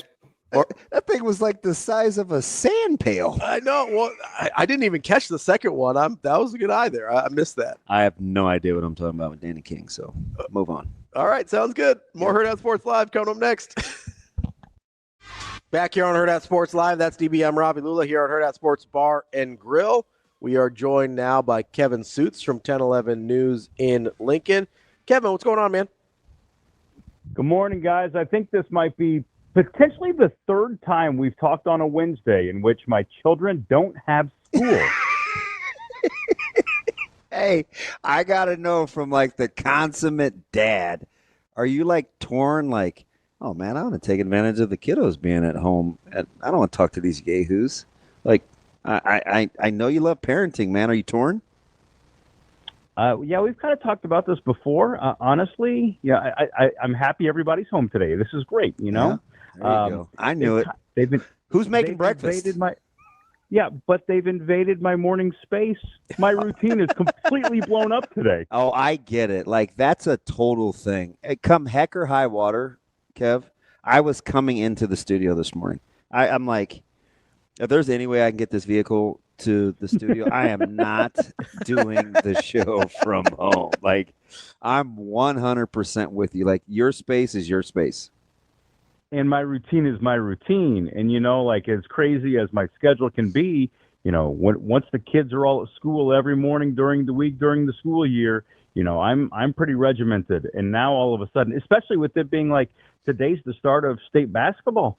So I'm trying to stay a little bit on routine because I know as the week goes on, it's going to get really off script. So we're just going to have to call a few audibles here today. Omaha! Omaha! Kevin, as you're let's start with football. As you're listening to some of the assistant coaches yesterday, obviously you were in the room with Coach Braden as he is addressing guys in kind of a way that's unusual for a press conference. Hey, Kevin. Hi, Kevin, how you doing? Hey, Kevin. Well, you had to be ready to answer the question back because it wasn't just. You're like, I'm good. You? Yeah, it wasn't rhetorical, right? It was either how you doing or what's up. There was like nice to meet you. A little bit of a fact. Yeah. it was a little.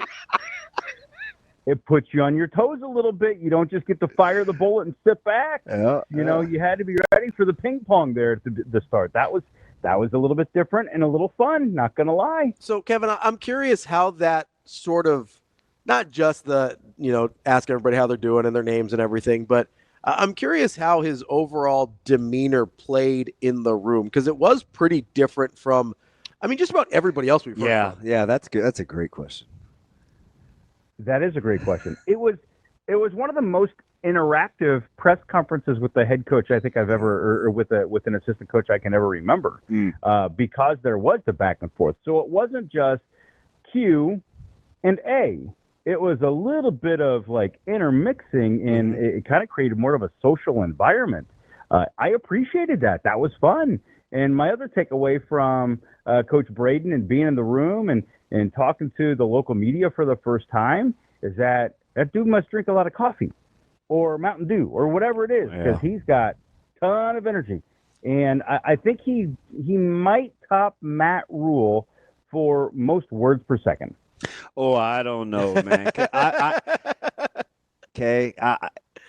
Eckler is going to stress the heck out of Coach Rhule because he talks a ton, and Coach Rhule is like, move on. Like, I can't wait to see how that plays out. But transcribing Coach Braden was really tough because he talks really fast.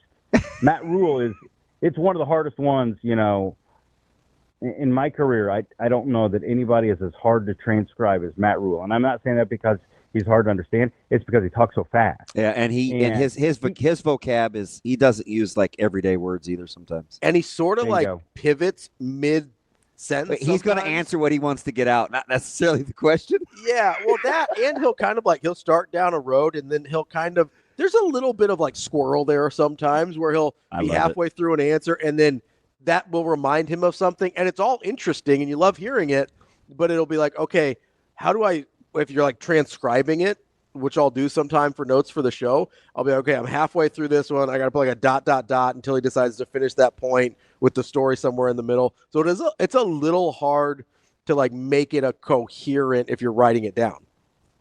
Ravi, that's 100% true, 1,000% true, because you're right about the he goes on the side road, and then he either tells a story or he has a point or there's something fascinating he wants to share, and it's almost like when you're telling a story to your buddies and you get really excited to tell it, sometimes your pitch raises a little bit and you talk a little bit faster, but that's just Coach Rhule naturally. I just feel like he gets a lot into, sometimes if it's 20, 25, 30 minutes, whatever it is. He can pump so much into those interviews or Q&As, however you want to term it. Mm-hmm. There's a lot of substance there. And I think part of it is because he talks fast. And now we hear Coach Braden, and he talks pretty fast too.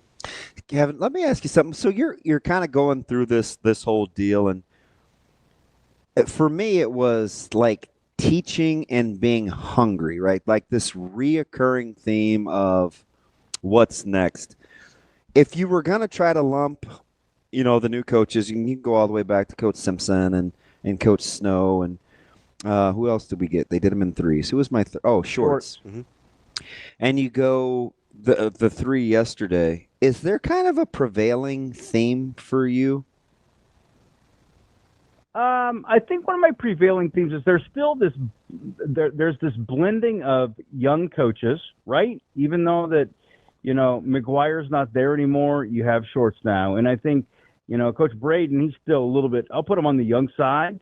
So Coach Rhule's heart of helping young coaches get opportunity and kind of carry them through and give them the start, because I know that means something to the head coach.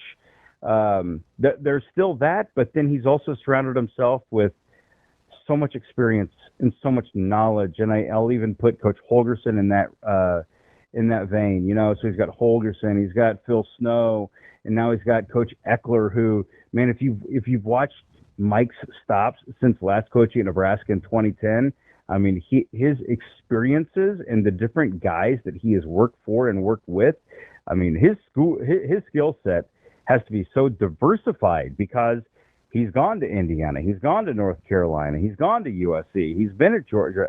They're just like, so I guess to answer your question, DB, the prevailing thought for me is there's still this element of youth and playfulness on his coaching staff, yet there's now an element of experience and just some veteran voices that I think can really serve the head man well as they get into 2025. Mm-hmm. That's our guy, Kevin Sjuts, 1011 News in Lincoln. Kevin, we appreciate the time as always. All right, be safe, boys. Hey, enjoy 10:45, right? Start time? 10:45. Here we go. How are the streets, real quick? Not good. Oh, gosh. I'm kind of chomping at the bit to see Gothenburg. Should I stay in Omaha? Hey, give yourself plenty of time. I-80. You know I can't drive. I-80, not good. Okay, fair enough. I appreciate you looking out. Appreciate it, Kevin. First game tips off 9 a.m. Lincoln Christian's on the court here soon, girls-wise. They're number one in Class C1. They're one of the best teams in the state, regardless. I think that see them. I think the ones in the top four districts all I won't say cruise, but all win. With me or no? I'm not disagreeing. I think that's about right on. My man. That's our guy, Kevin Sjuts. We'll talk again soon. See ya.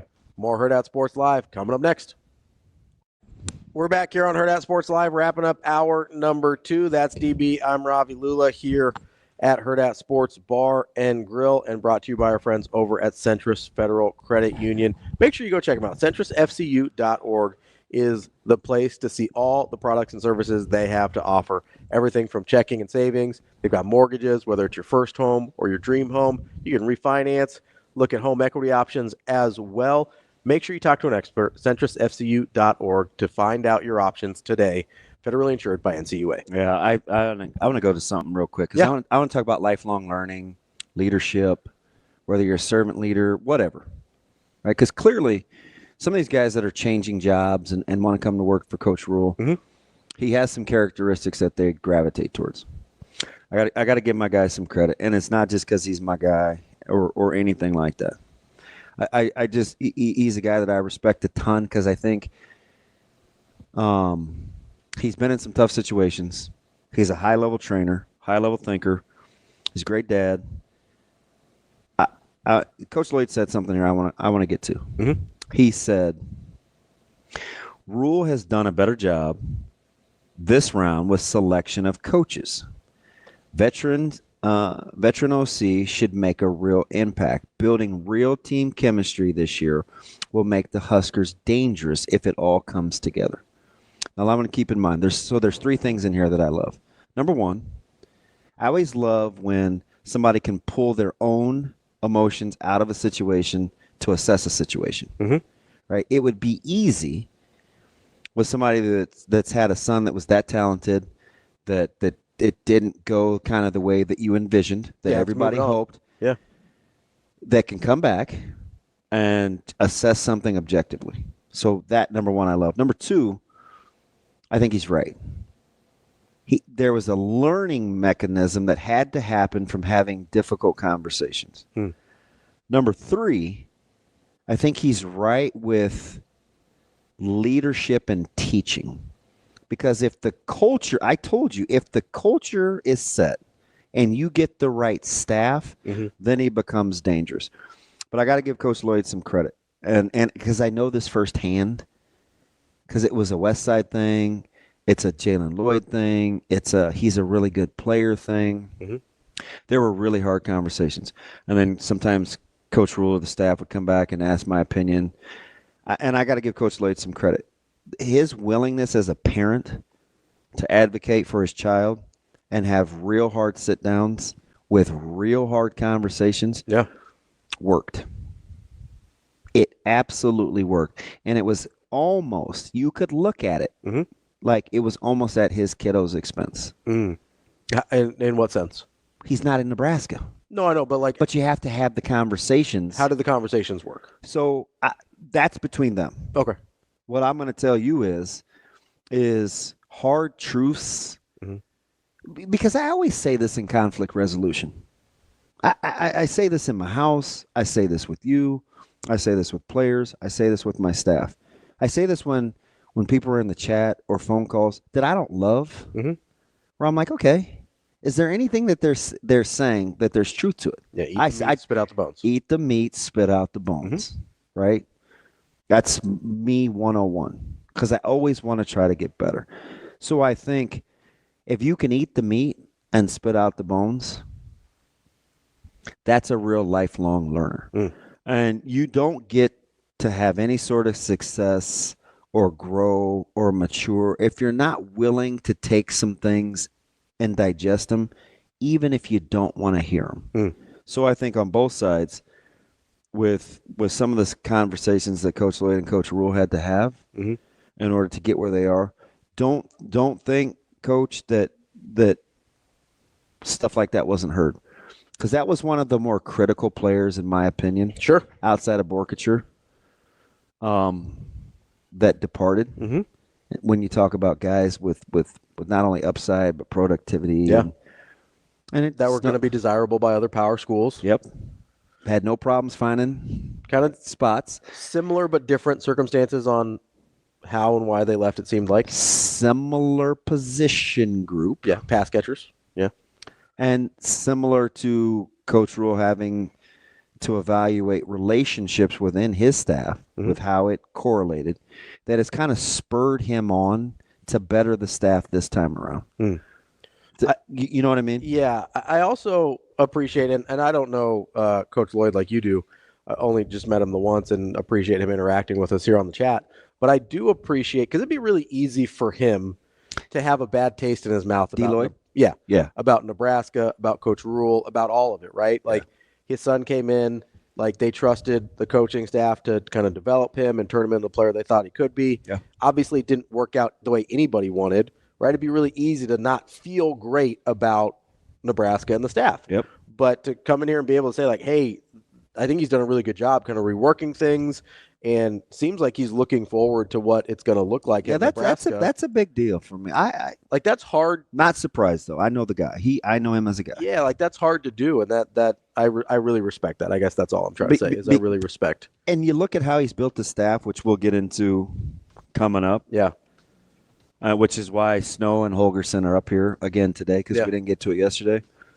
Going to get into the dynamics. And is it fact or fiction?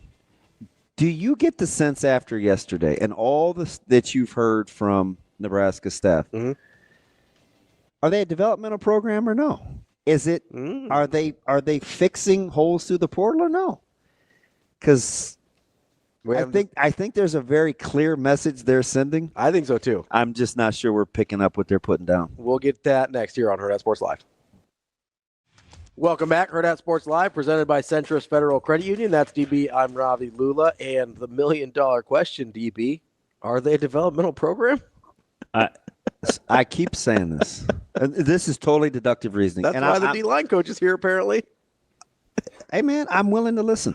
Yeah, I'm willing to listen, and I get it. I can be I can have great emotions without being emotional. Sure. But this whole time I push back on this whole narrative of a philosophical shift. Because while you did plug holes going in the portal, Sure. I've said it from day one. Look at the portal profiles of the guys they're bringing in.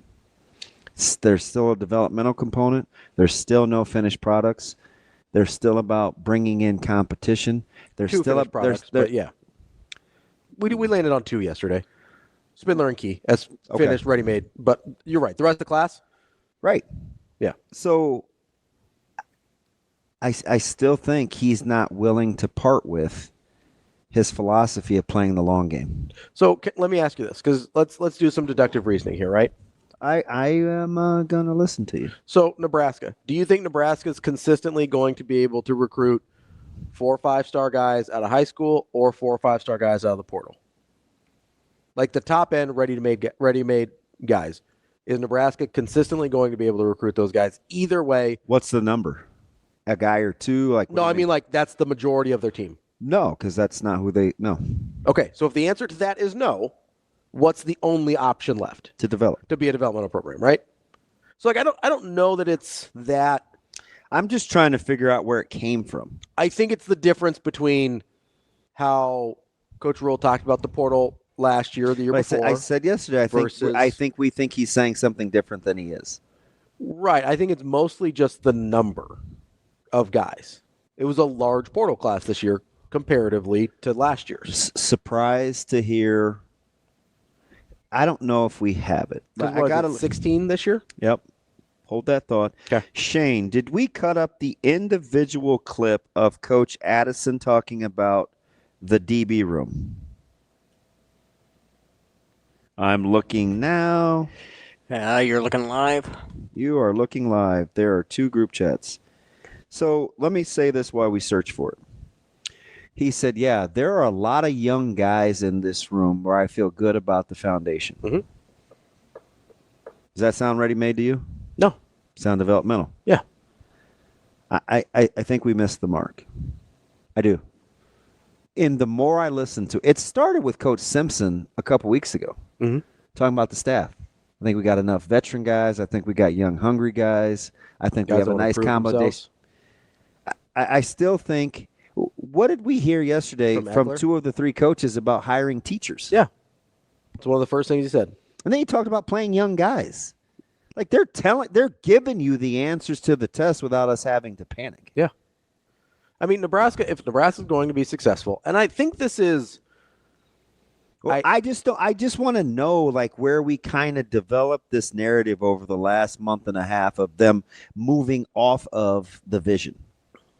Yeah, I literally just and I don't know. Yeah. So it's not like, well, hey, I'm gonna fight you. I'm just 888-638-4876. I think it's 2 things. Well, holler at your boy. I think it's numbers. Number 1, cutting down the roster size. I think people assumed if you're cutting down the roster from 140 to 105, you're not going to be able to take flyers on guys, which is what we felt like he was doing some for the first couple of years, which I think he wouldn't call it that probably, but taking some developmental prospects that you didn't really know how it was going to turn out. That's what I'd call a flyer. He probably calls it something else. But I think that's part of it where you think, hey, with 30, 40, 50 fewer guys, you probably can't take some of those. Mm-hmm. I think that's number 1. Number 2, I do think it's just the sheer number and aggressiveness they were in the portal this year. Is it a lot? It's almost twice as much as last year. I mean, it's 9 to 16. Like and one of those was Mac Markway, who just kind of showed up, right? So it's not like that was a guy that they went out of their way to get. He just kind of showed up at Nebraska. 2 special teams guys. Yeah, 2 specialists. You were mad that we needed to get better. No, I'm not mad about. I'm not you. No, as in you. The Royal We. Yeah. Yeah. Did you know that's a show? The Royal We. Yeah. Yeah, it's a show. No, I get what you're saying, and I do think. So you're down to 13. I do think 2 things can be true at once. You can plug holes in the portal. You're down to 13. Yeah. I think we jumped the gun. I think you can plug holes in the portal and still be a developmental program. Because here's the thing, you're going to miss on some guys, and with a smaller roster, you're going to have to fill those gaps through other means, right? because you're not going to be able. You just have to be more efficient. You're not going to be able to load rooms up to the same degree. So if you miss on a couple guys that you thought were going to be X, Y, and Z within 2 years, then you're going to have to go backfill some of those rooms. I mean, the offensive line is a really good example of this, right? You were hoping to have a healthy Teddy Prohaska and kind of know what you were getting from him at this point in his career. Yeah. That hasn't been the case. Not really any fault of his own. It's not like you missed on him. When we've seen him, he's been good, has been healthy. So you have to backfill and try and go get an Elijah Pritchett to fill a spot at tackle, right? You have some guys that maybe aren't quite ready in the middle of the line where you need another guard. You go and you get Rocco Spindler from Notre Dame because you're like, I like these guys. I like this room. I kind of want one more year to develop them. I kind of want one more year to get their bodies right. Hold that thought. Shane. Did you find the cut? Find Williams. Okay. Clip 3. Got it. It's a lot of young talent on this roster. They've done a really good job recruiting over the last few years. When you got guys that are big, you got guys that are fast. And I know I heard Coach Terry talking about the fundamentals of things. That's something that we're really, really harping on, and development of players and teaching guys how to play football. But I do think we have a good core of guys that we can develop. Listen, one more time, Shane, for those in the back.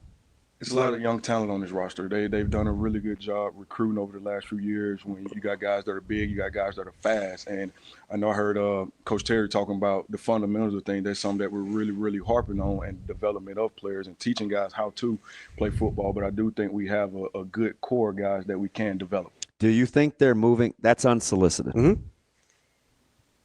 Because the question was, what have you noticed? Yeah. And his answer was basically, we got a good young core of guys we can develop. How many times did he use the D word? You always got to give him the D. How many times did he use it? At least twice. Okay. I think, again, I'd like to reiterate, I think we jumped the gun. Yeah. Yeah. I think we jumped the gun. I think there's a lot of. There is no real philosophical shift. I would agree. I think there's some practical. There's the learning it's like I always tell you. There's right? some pragmatic if you want me shifting. if you want me to be a rich, like, I will play any game you want to play. Yeah. Just tell me the rules. I just want to know the rules. And the rules have shifted on him. I think the rules have shifted. So his practical approach has had to shift some. But he's not getting off philosophically. But he's not going to get off the core. He's the same person. He's still playing the long game. Here's part of the other thing that I think we're maybe missing a little bit. That's not true, Travis. That's not true. I do like development, though. I do think there's a thing that we're missing here a little bit, is the way college football is today, right? We saw Kurt Cignetti come in, bring a bunch of his guys from James Madison, be competitive right away. Is that a roster that would have been competitive without guys that he brought in from his previous stop? Or as competitive? They might have been okay. Yeah, not really. But they're a lot different if he's not bringing those guys in. You right? know what I think would be interesting? You What's don't that? want to do it because it defeats the purpose, because you know the answer. We go back and talk to our Indiana guy in Bloomington from when we were at Indian Creek last year. Mm-hmm. That interview is eerie. Yeah. With how Indiana played out. Yeah. It just is. Hey, can those guys work? Hey, this guy's pretty good. Oh, man, I like Surratt. Oh, what about this? Well, if he can get this and the schedule breaks right. Like, it's eerie. I think you go back and listen to that. And I think I asked the question, I go, hey, are a bunch of guys from JMU better than Indiana was last year? And I wasn't asking it facetiously. Yep. That's what I meant. Yep. And it turns out they were. Yep. Right? Not just better than they were last year, but better than a lot of the rest of the Big Ten, too. And so I look at this and I go, okay, Coach Rhule obviously didn't have that advantage because he'd been in the NFL for 3 years. Yep. So when you're looking at the roster, the way everybody else has sort of backfilled in the last few years when they've gotten jobs has been by bringing guys. Look at what Lincoln Riley did when he went to USC. How many of those Oklahoma guys and commits came with him? A lot. We forget about Caleb Williams and the whole thing, right? Like there was a lot that happened there. That's not something Coach Rhule had. So he's sort of had to adjust on the fly to changing rules and trying to backfill a roster with experience that he wasn't able to bring from his previous stop. I'm sure he would have loved it if he could have brought Christian McCaffrey with him. That would have been great for everybody. That wasn't really on the table.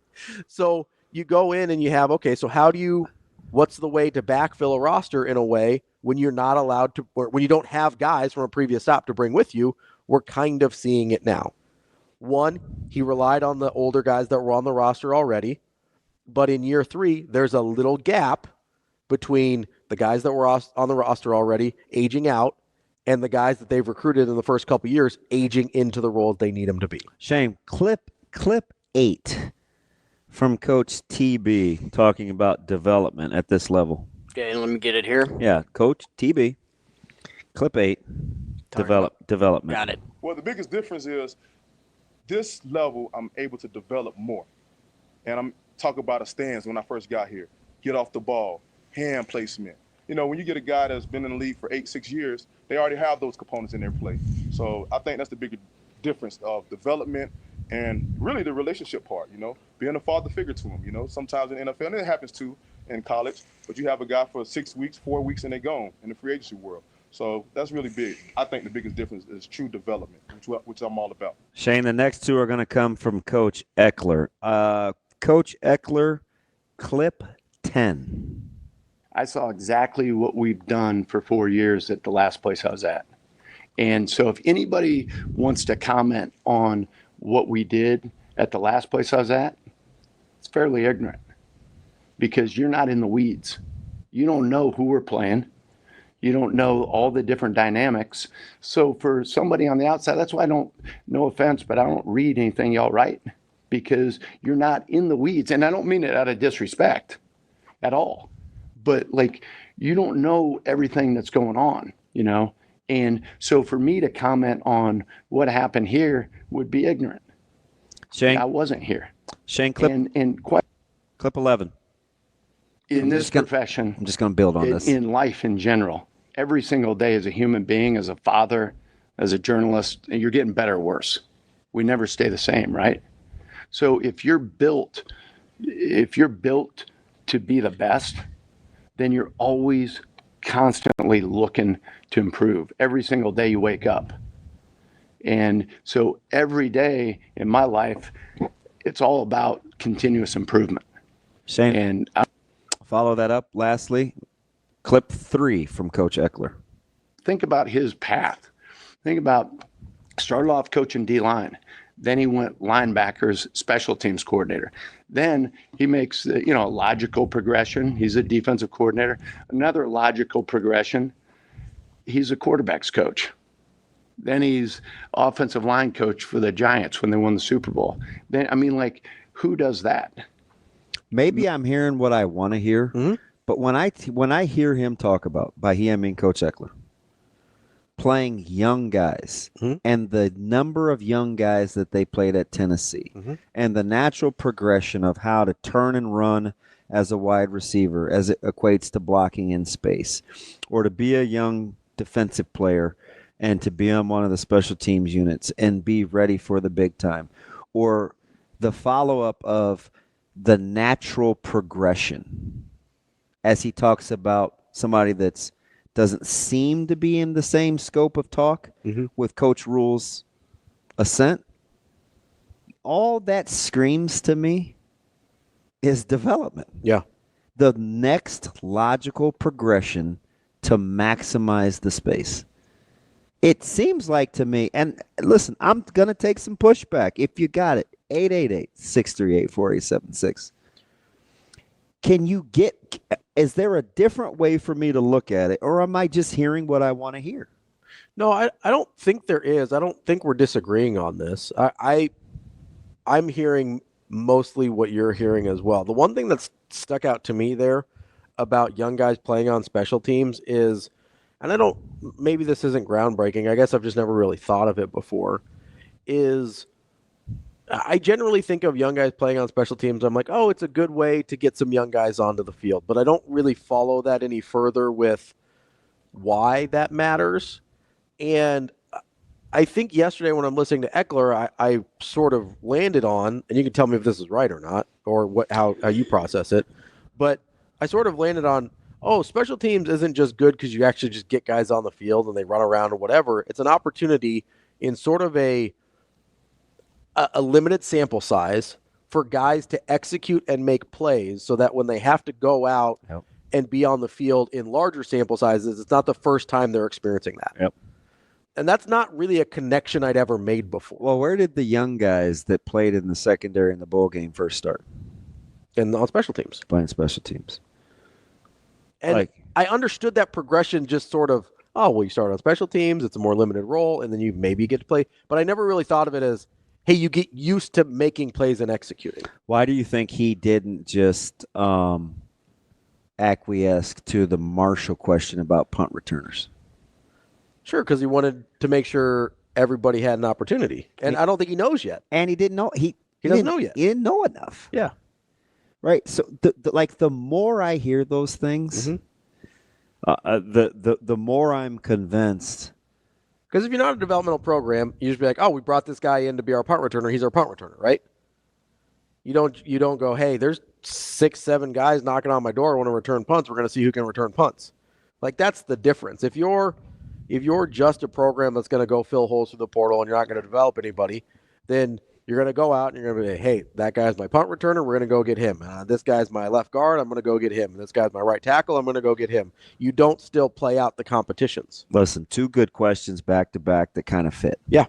Okay, KP says, hey, DB and Ravi, when the first staff got here, when Rhule was hired, do you believe that they were more focused on winning games than developing the players? I feel it was winning games. Hold that thought. Okay. Now, I like Lee's perspective because he's kind of the contrarian with how we've looked at 105. Yeah. Oh, you're already vibing? Yeah. Okay. Because Lee then says, if you go from 150 to 105, you have more time to spend developing those you have. We tend to look at it as a negative. Yeah. So now that, to KP's question, that you have fewer guys in the third year, do you think the emphasis has changed or it's just more concentrated? I think it's just more focused. Because here's what Lee's talking about. That's funny. Those things came back to back. Here's what Lee's talking about, right? It's like if you're, and I don't really know anything about guns, so this is a weird metaphor, but let's say you're not a very good shot. You may want a shotgun because you get a spread, right? You're going to take a lot of shots at it. You're going to get like buck as opposed to you're going to get a shotgun spread, right? As far as you're going to have lots of chance to hit something because it's not a real concentrated bullet path, right? Okay. You got a kind of a scatter shot. Whereas if you're a sniper, you're going to get one shot, but you're going to be dialed, right? That's the difference between the 150 and the 105 to me. 150, you're taking a lot of bites of the apple, right? You're giving yourself a lot of opportunities with a lot of different guys to say, maybe this guy will make it, maybe this guy will make it, maybe this guy will make it. With the 105, it's a little more concentrated. You're going to laser focus in on the guys that you think you can develop. And with the staff that you think is a good teaching staff, that's probably better, right? As KP asked the first question, I think no. You don't think they were focused more on winning? Mm-mm. I don't either, really.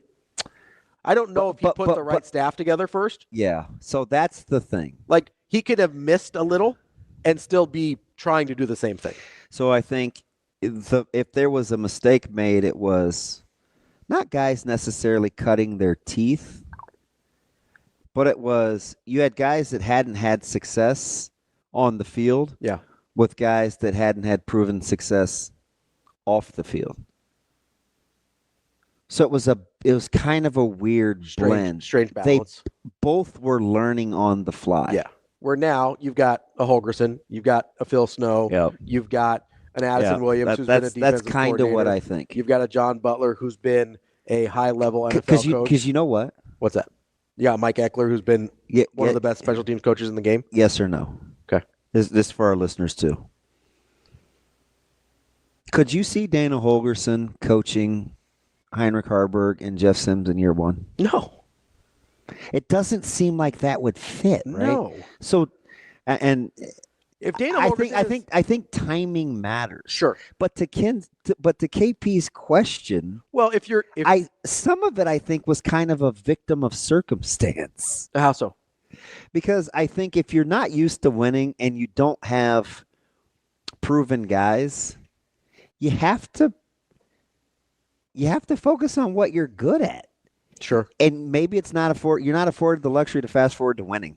Sometimes you just have to get your mind right before you can go to battle. You know what I mean? I will say, and I know that probably drove fans crazy. The one thing I will say about Ken that I think is worth bringing up I do think there was a part of Coach Rhule that understood how important it was to get the monkey off your back. That 2-10 in year one wasn't going to fly. I feel you. I would agree. That's what makes the question tough. Yeah, it is. It's a real question because the kind of like gut answer is like, no, they're always focused on. I'll. There's a part of me. I'll entertain that. There's a part of me that thinks Matt Rhule understood that 2-10 was not going to fly. I understand that. One. Like just hard stop, absolutely not. And he had said when he first got here, this feels a little more like year two. And it played out a little bit more like year two. Now, I think we assumed that meant they were ahead of schedule. Maybe he meant that that's how he was going to approach it because he knew they needed to win more than 1 or 2 games the first year at Nebraska. I got a win. I will say the other thing. It's just weird how those came in like back to back. Boom, boom. And they, Yeah, I do think there's also, like, because you asked the question about Holgorsen, right? They probably get somebody other than Jeff Sims if he's the guy. Yeah, I don't know, though. Or they would have tried to. You still have time, right? Yeah. You still have time constraints. Again, if I'm not very appealing or people don't like me aesthetically, I can want to date the good-looking girl. She's got to like me, too. Oh, I'm not saying it would have been a high-profile guy that would have brought in. You know what I mean? Like she's got to like me, too. No, I totally understand that. I agree.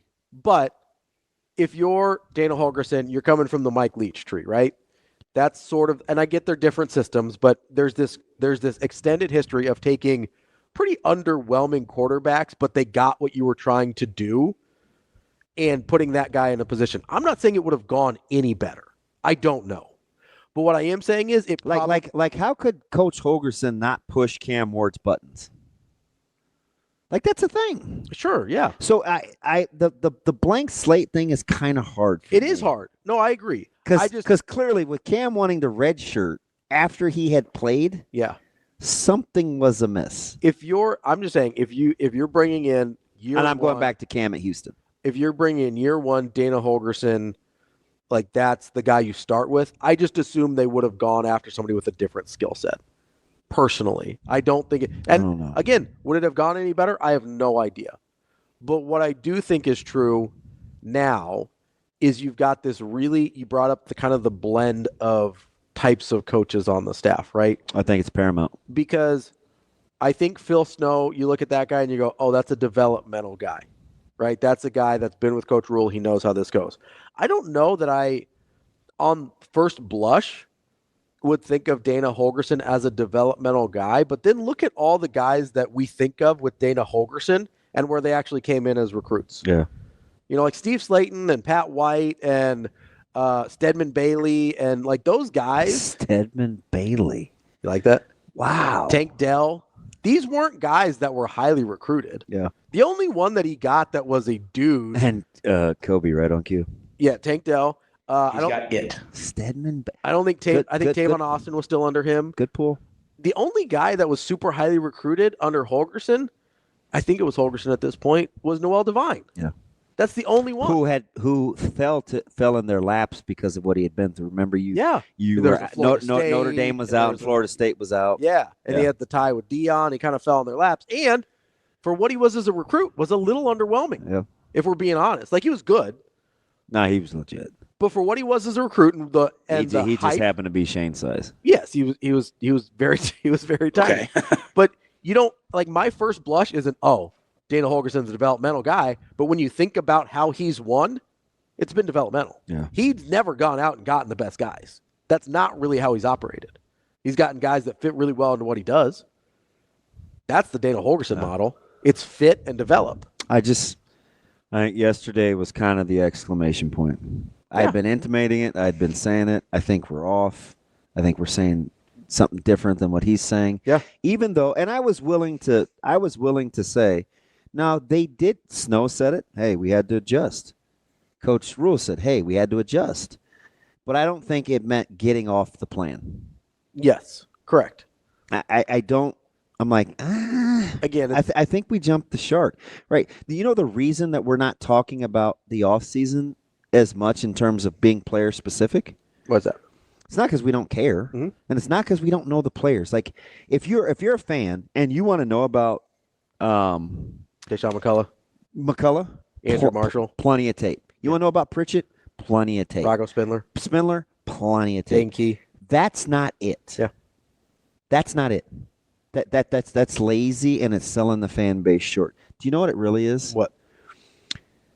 I think number one, the lead horse in moving on and just playing football has come from the staff. Hey, listen, stop hyping guys up. Yeah. Let's just get better at football. Stop believing your own hype. Shavers, hey, knock it off. Freshmen, knock it off. Let's just get better. So they've downplayed success. Well, because we saw that. They've downplayed hype. They want to. It's not chasing three. It's like just win games. Mm-hmm. There's no one-loss score jinx. There's no uniform jinx. You know what losing close games is? It just means we're not good enough. Play better. It just means we're not good enough. Yeah. So you can see the philosophical shift, like, let's just do us better. Right? Yeah. So the players don't give you much because the staff won't allow them to give much. Yeah. Hey, get your ass off TikTok. Right? You on TikTok? I got a TikTok workout for you. Yeah. Like, knock it off. Yeah. Okay? So in return, the fans are like, well, the staff is kind of downplaying it. And there's this silent minority in the fan base that's like, oh, here we go, winning the offseason again. Off-season champions. So they're not buying it until they see it. Yeah. So they're not all in. Yeah. It's not because we don't know or understand the roster. It's because we're guarded on both ends of the spectrum. Yeah, it's wait and see. Right? Which is okay. That's fine. Just means we got to be better at what we do, but it's not for anything fancier than, oh my gosh, there's too much roster turnover. We can't follow it. That's not it. Like there's plenty of people. Like ask some of these guys some questions about personnel. There are guys and gals out here dialed in that understand personnel. Also, I'm going to say they know a receiver from Cal. Trust me. Yeah. It's just they're not going in yet because if there's recency bias. Hey, we heard the same thing about Nair. Yeah. We heard the same thing about. But like, I don't mind the wait and see approach. Yeah. I'm not judging that, but let's not act like the fan base doesn't have the wherewithal to understand what's out there. And it's not because there's some roster shift, because as we've heard with each coach in some form or fashion, they talk core, they talk development, they talk blend, they talk core, they talk blend, they talk development. Mm-hmm. All of them. This isn't some philosophical flip that we need more ready-made guys because we're panicking. Mm-hmm. That's not it. I'll say the same thing. It's not it. I'll say the same thing I do almost every time this comes up. Winning the offseason is a hell of a lot better than the alternative. Yeah. Doesn't get you any wins in August, September, but it's a lot better than the alternative. And I don't think the fan base is saying lose the offseason. No. I think they're keeping their feelings in check. Which is fine. Wait and see mode is totally fine. It's cool. But don't complain about doing well in the offseason. I don't want to hear it anymore. Wow. That's DB. I'm Ravi. Lulla. More Hurrdat Sports Live coming up. You heard it here first. Hurrdat Sports Live. Real life Shazay. DB. Oh, yeah. Oh, yeah. I can't wait. Go ahead. No, man. How do you think Eckler plays over the course of like a season? I don't know. So that's funny because I kind of was going to say I will be curious to see, just knowing Coach Rhule's personality, how much Coach Eckler talks will play with Coach Rhule. RLS, real life Shizay. And they both are going to have to learn one another. Yeah, because Coach Rhule is going to be about that action. Yeah, and Coach Eckler is very authentic, and a lot of his action is based on what he says. So how fast can Coach Eck convey his enthusiasm? Yeah, without killing the buzz. Yeah, it's going to be interesting because I'm kind of curious. I do think there's a certain. I mean, obviously he's been highly successful, right? So he knows how to connect with people in a way that is sort of have transcended stops and transcended the years. And he's connected with a lot of different types of people, right? You know, Will Compton rides for Mike Eckler the same way that Levante David rides for Mike Eckler. And that's I would say those seem to be pretty different personality types, just to use a couple Nebraska guys for sure. And who both approach their craft very differently. Right. Yeah. And so I kind of use that as a template of, okay, maybe he comes off a certain way, but obviously something works there in the way he connects with people. Obviously something's worked there in the way he's connected with people across a multitude of programs, and in doing a job that's not inherently sexy, right? Special teams coordinator. Well, here it is. Now it is. No. Here it is. Here it is. Nebraska, from winning to losing to 71 punt return. No, special teams has always been a big deal at Nebraska. I meant more. Sorry, let me clarify. I meant more when you're a player. Being a special teams player isn't inherently sexy. Correct. Right? Like that's not generally where you want to end up. There's a couple sexy spots. You mean start. It's not. Okay, yeah. You mean end up. You don't want to end up. You don't mind starting there. Yes. Because once upon a time, like that was the gold standard. Yeah, it's like, hey, let's get up. Man, if I could I just want to. And I don't know if that is the gold standard now. I think we want it to be. I think we're working on it, but I don't know if that's the gold standard for players now. Yeah. But I do think there's this. It's not like if Eckler's interesting, right? Because like that's kind of where he stood out in college, and that's basically the only place he stood out in college was on special teams. Yeah, because I'm just telling you, right? When Corey Dixon graduated, yeah, and there were times I would be back there with him, and I was a pup and he was a senior. But then when me and Clinton got to go back there together, like that was a big deal. We had like this greeting we did, and we would like dap up. Like I do think being a returner is a little different from a lot of the other spots. Though. I don't know. Don't you personally? You don't remember Lance Gray or some of these guys that like prided themselves on ruining your life. Yeah. No, I get that. Aaron and Matt Penland, where it was like these guys would come down and it was a smoke show. Phil Ellis. I remember Phil Ellis. Listen, Phil Ellis got started on special teams. He was a certifiable nightmare. And it was like, oh, fudge, man. We're going live. Is this 2s versus 1s or 1s versus 2s? Because wherever Ellis is, trying to avoid that, I'm out. And he's kick coverage.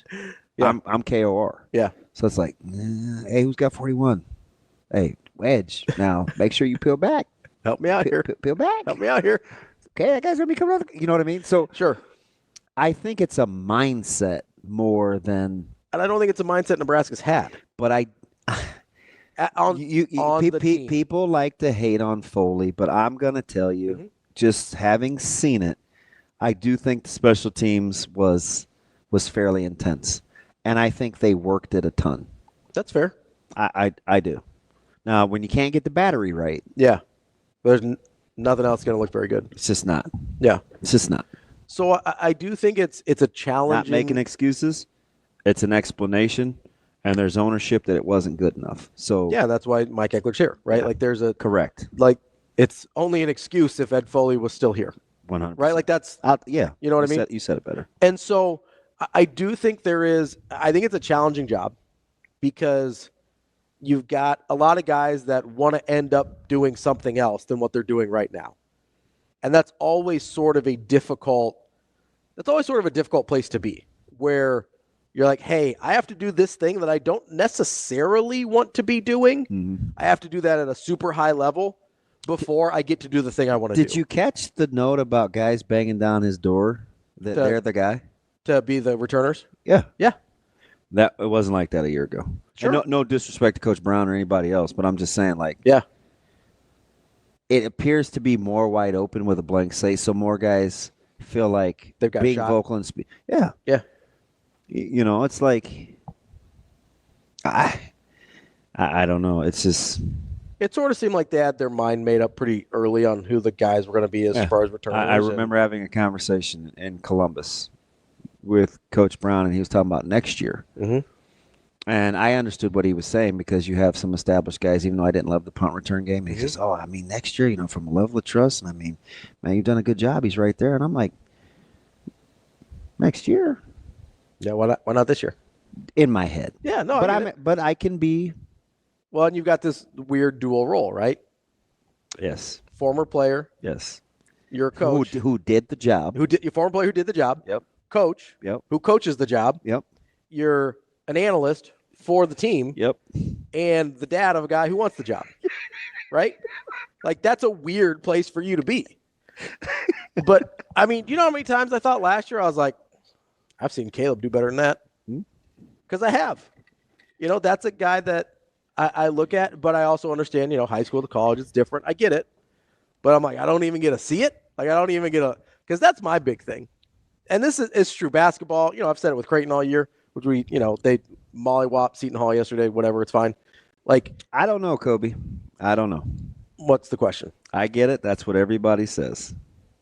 I don't know. Kobe says Andrew Marshall's going to return punts this coming season. I hope somebody does. Somebody will. He says he's going to return a punt for a touchdown. I hope somebody does. I would love that. That'd be terrific. Last time was it Gross? Swift? Swift had one. Against Texas? Was Swift post? Oh, yeah, the shorty. Yeah, he got one, didn't he? Yeah.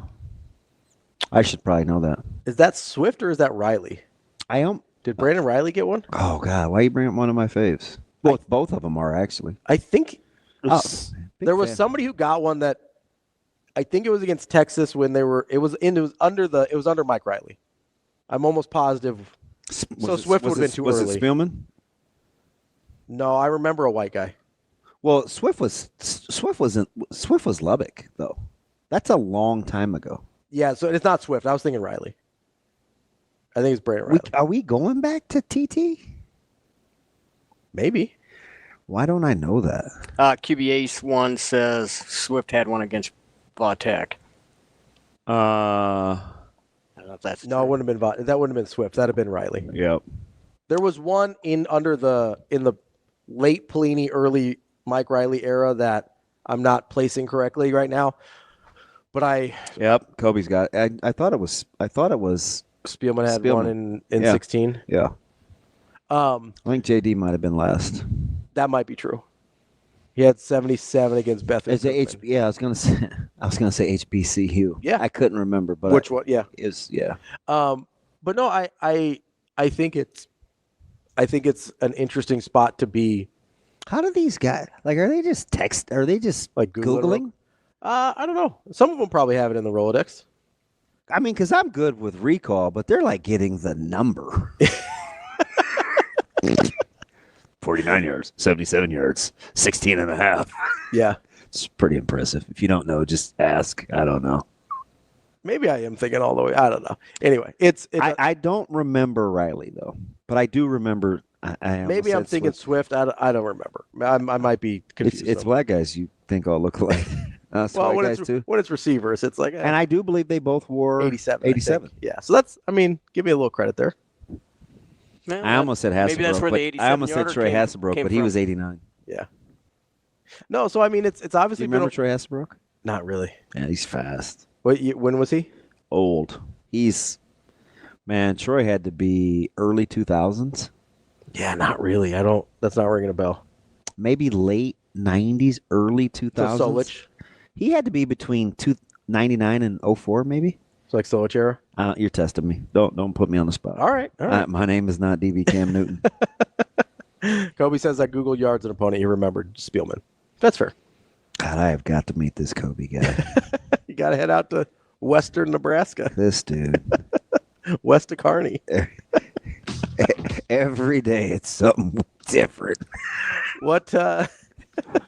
Fudge. It is always something different. We love Kobe though. We love Kobe. The stream is lit. The stream is pretty lit today. Yeah. It's also been lit over at CHI Health Center for your Omaha Supernovas matches. Make sure you get to supernovas.com. They got a little road stretch here, so you got some time to get your tickets. Supernovas.com is where that happens. They'll be back before you know it, just a couple weeks from this weekend against the Indy Ignite. Make sure you get to supernovas.com for tickets. DB? Yes, sir. Let's talk about some bets when we come back. Yeah, let's win some money. All right, there we go. More Hurrdat Sports Live coming up.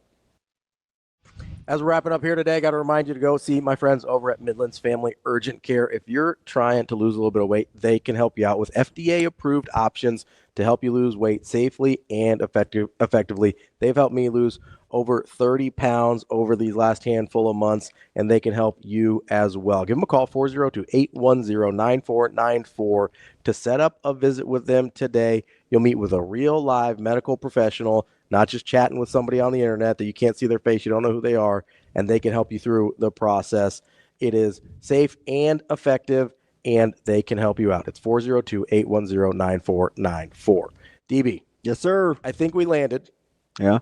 On J.D. Spielman 2019. Yeah, I thought it was in my head. It sounded like it felt like Spielman. That's what my research during the break taught me. Yeah, I believe we landed there. Fudge, why didn't you just ask Kobe? Well, Kobe's got it. He's been on one.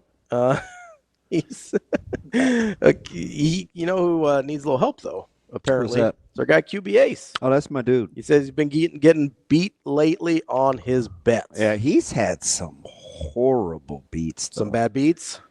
Do you know what he told me last night? And it was kind of late. I didn't see it until after the game because, man, listen, if it wasn't for you yahoos, I wouldn't do anything while I'm watching Nebraska basketball.